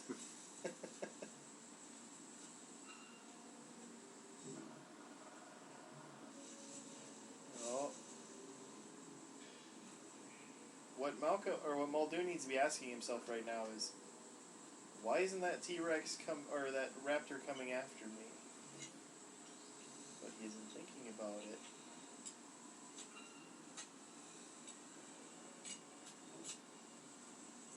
Doesn't want to come after him.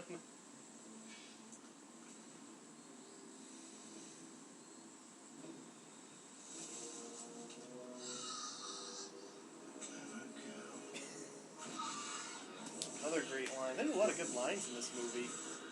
Oh, yeah. This is Spielberg too. Like to have the other one just kind of sit there calmly. Give that shot of terror where you don't see the actual grotesque part. I was wondering which of those was supposed to be the big one, like the alpha, whatever you want to call her. Oh, yeah. Yeah, the one that, I thought it would have been nice if they differentiate them a little bit. yeah, you don't really... it seems like the big one is the one that's just sitting there, because it's like that's the one it seems like Muldoon would probably be the most worried about, Yeah. Or to just remember him and, like, want to be the one that made the kill. Yeah. Those murals on the wall I always thought were cool. Having the raptor looking at a little herd of Parasaurolophus there.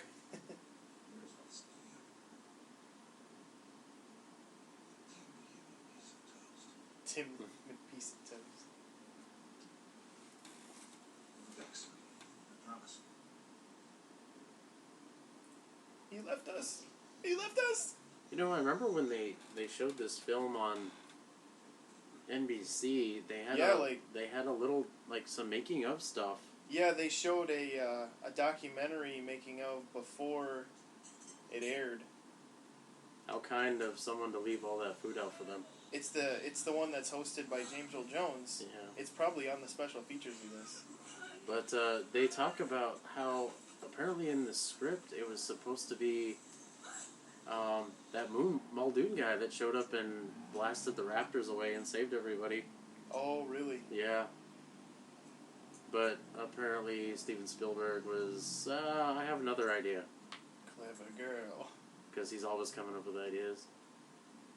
Yeah, it's weird how much of this movie was like ideas he came up with after they realized how the special effects could be utilized. There's something that a lot of my friends imitated. The jello jiggling? The shaking of with the weird look on your... Yeah, that is kind of an iconic pose.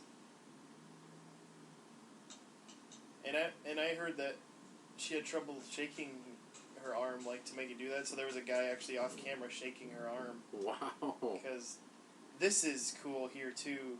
Just to add to that reality, how it shoots the breath, like that breath. Oh, yeah. That's just like there's really a dinosaur there. Look at that. Oh, man, then that creepy big eye. God. It's just the two raptors, right? You sure the third one's contained? Yes. Must have figured out how to open doors. Oh, don't... You spoke too soon.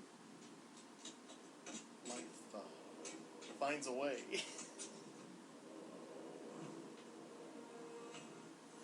They do have longer arms than the T-Rex. The T-Rex would be like, I can't get to it! The tiny little arms. My hands are big and my arms are too small, like that Meet the Robinsons. Because isn't that what this new hybrid one's supposed to be, and the new one is like, it's a T-Rex, but it has raptor mixed in, so it has like longer arms and things like that.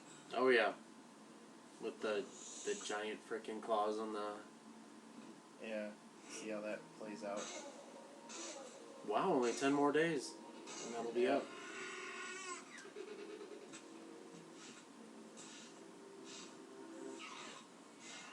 Every time talking to each other here. Yeah.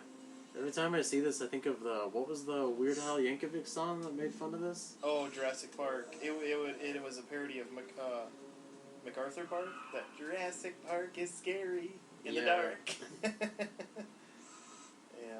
And then had the video had the little claymation of this. Yeah, that's right. The claymation stuff. And then I'd heard that the claw tapping was supposed to be how they kind of Morse coded with each other. And another thing, it just kind of goes unsaid. But it's just funny how they think of all these things, like how that could be why they do that. That could be how.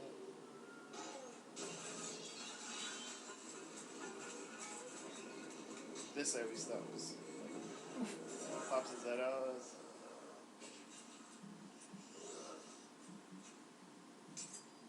Oh.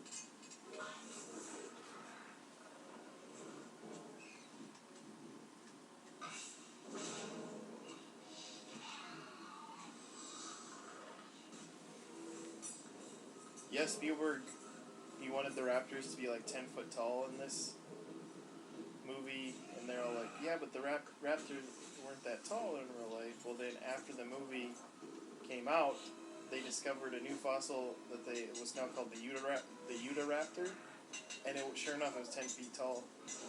And they always went, Steven Spielberg discovered that dinosaur before it was discovered. They always joke about that. Oh, this part right here, I think, caused a lot of concern in the theater. Oh my gosh, yeah, this was when I like, watched it, yeah. Like, oh my gosh. Boom. That was pretty good though. That was a good trick. That was a good movie trick. Everyone was like, oh, it's gonna get her. Yeah, there was a lot of talking in the theater while I was watching this. I was like the only kid and surrounded by teenagers.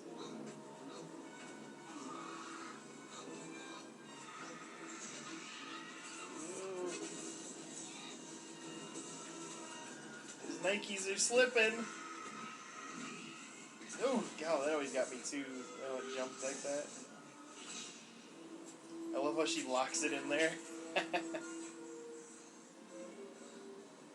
Yeah, it's dead eventually. I mean, Yeah. See, in the sequel, they need to discover this place and, like, open up and find, like, a dead, freeze-dried raptor. yeah, I really hope they go into how they retook this park. I mean, they need, like, an army, pretty much. Well, yeah, and, like, with this, did they try to use this, or did they just let it go to pot, or, you know?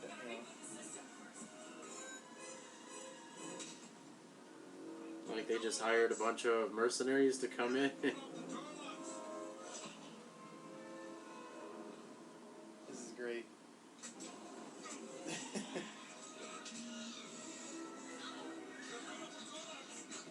This was another scene where I realized, like, later on, she's not doing anything on that side of the door. Yeah.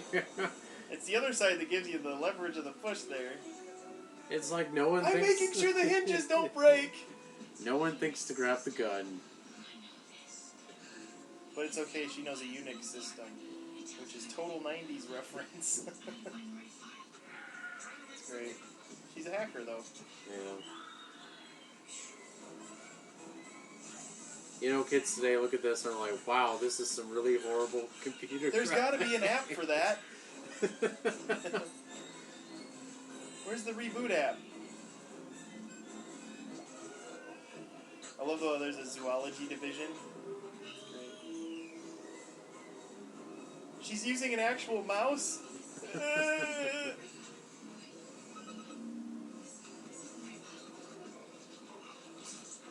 at that.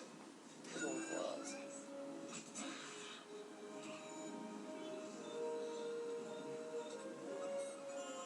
Nedry's picture of the bikini woman.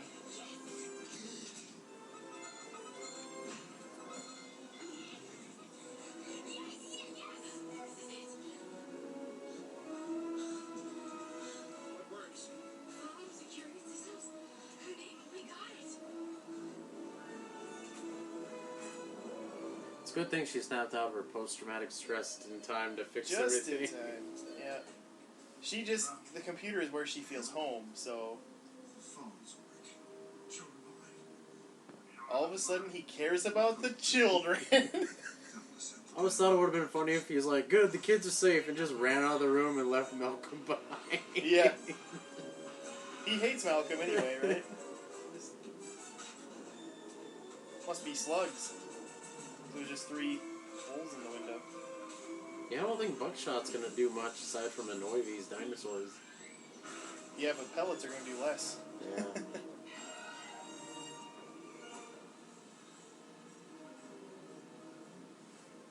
There's a nice touch here, how the genetic code is reflected onto his skin. Like, nice touch. I just thought it was kind of creepy. Whoa! This shot has an interesting little backstory, too. That shot right there where she looks up, the stunt woman accidentally looked up at the camera, so they had to digitally put in... Oh, so that wasn't her. That wasn't her then. No, a stunt woman did that, Oh. just because it was a tough stunt, but the stunt woman accidentally looked up, but instead of refilming it, they digitally imposed the face, which was pretty new at this time, too. That was actually a pretty good one, though. Yeah. I'm sure if you, like, stopped frame by frame, you could maybe see the... But... Well, there's... In the actual motion of the movie, at the frames per second, you don't see it. Well, there's some movies now where they do that and it's just, like, god-awful. Yeah. Captain America really showed how good that could be, you know, how Chris Evans looks tiny, you know, at the beginning of Yeah. Captain America. You can just digitally change people and it can work so real. Then there's the X-Men movies that have really creepy young Patrick Stewart. X-Men 3 is just awful when they try to young him up. And, isn't it X-Men 3? Yeah, and then X-Men, the Wolverine movie where he just looks disturbing, like almost alien-like, with those big giant eyes of his. Oh yeah, at the end when he's like, "Come with me, children." It's like, no, don't go with the scary bald cartoon man. I love this shot. When I was a kid, I thought it was funny how it looked like he's posing and smiling, like hello.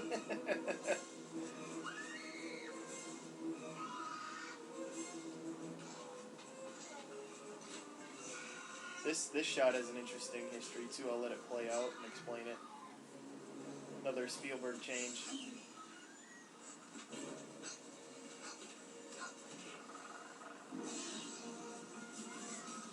The T-Rex saves them. This was originally supposed to be... That's what you call irony, folks. Well, here's the thing. The original scene was they caused the bones to fall and crush the raptors. but Spielberg really wanted to have the T-Rex be in it again, and so he came up with this hero shot. But a lot of people are mad because they consider it a Deus Ex Machina thing where, After careful consideration, I decided you know, not to endorse your park.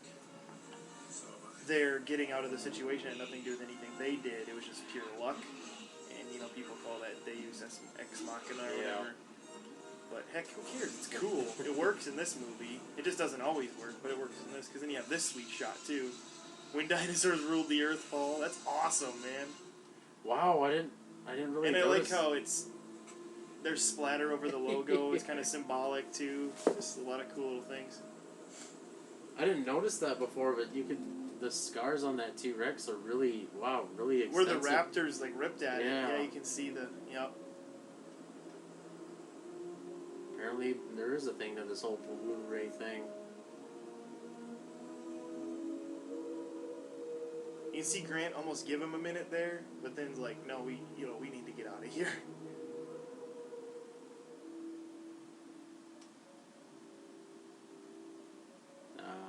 Then John Williams again.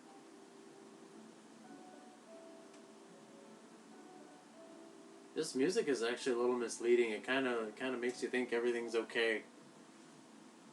Well, the people who were left alive on the island are okay now. It's just unfortunate for the few that didn't make it, like Mr. Arnold and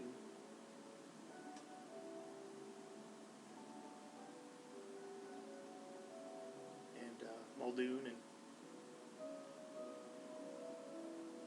the other two you don't really care about. Nedry and Gennaro.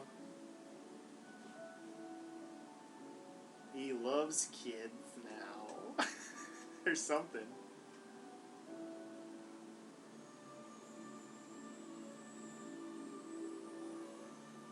The shot of the pelicans that everybody scratched their heads like, what?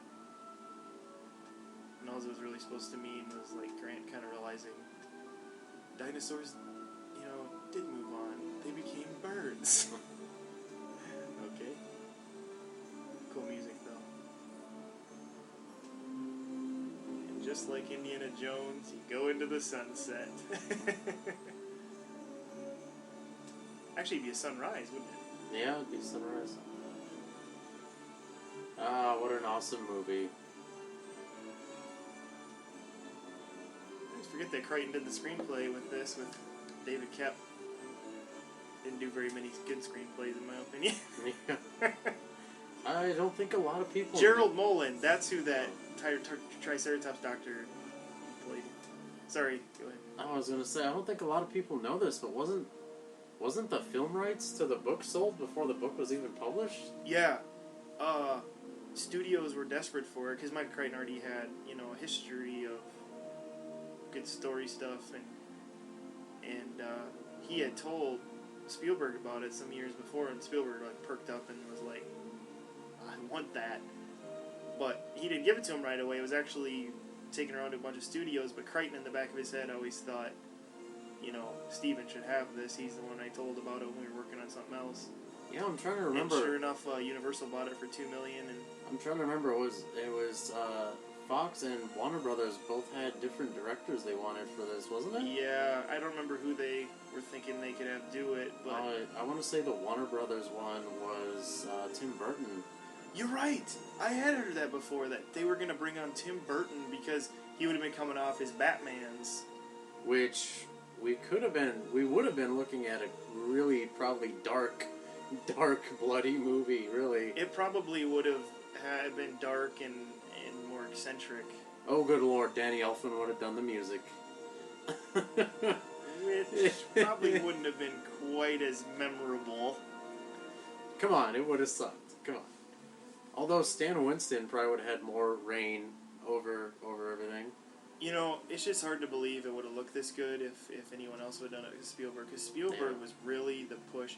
They spent, in 1989, he was already thinking about how to make stuff in this movie work. Yeah. The book wasn't even really out yet.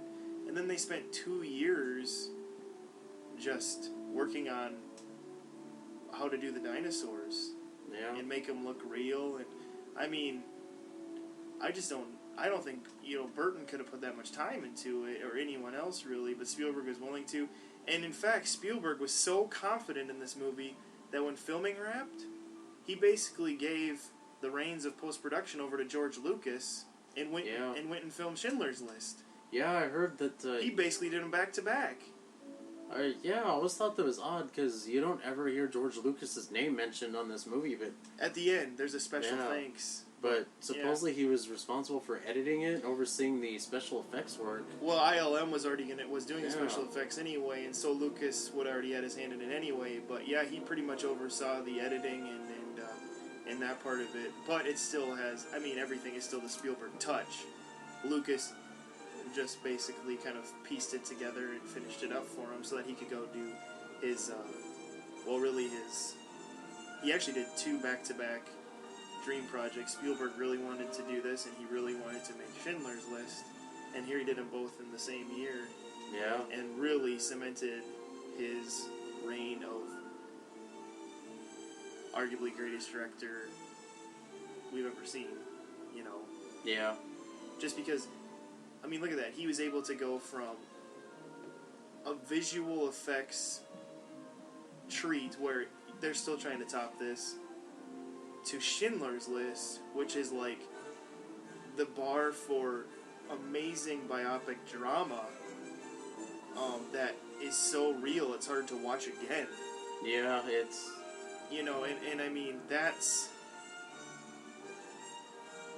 that just cements him as not just he's not a one-trick pony is what I'm getting at. He cemented himself as, he could do that back to back and they could both just be so good and yet so different.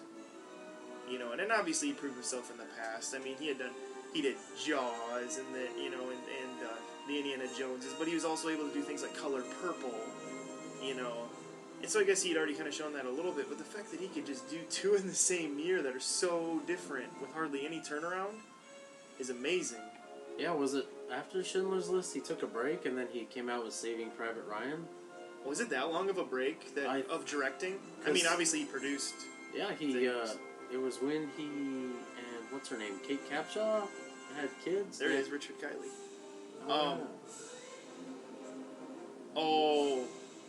He started having kids too. Yeah, I could believe that because I know that. See, there you go. Filmed at Hawaii, and then the studio. There's the George Lucas thing. I see. But yeah.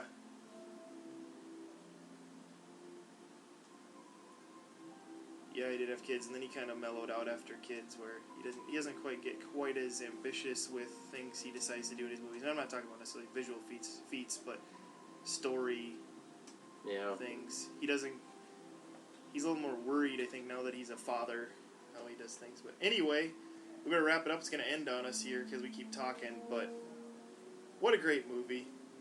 One of the best. One of the best. So rewatchable. So, it still is inspiring just from a filmmaking stance, let alone it caused a huge spike in people interested in dinosaurs and going into those fields again even too, which is kind of cool. But anyway, our next review we're planning on being Jurassic World? Sorry, it blanked out even though we're staring at Jurassic World, so we'll come to you with that here in not too long. And we just realized it'll be 10 days from when we're recording this, so we'll see you then. This is Steven. And this is Dakota. Have a good night, and remember, must go faster.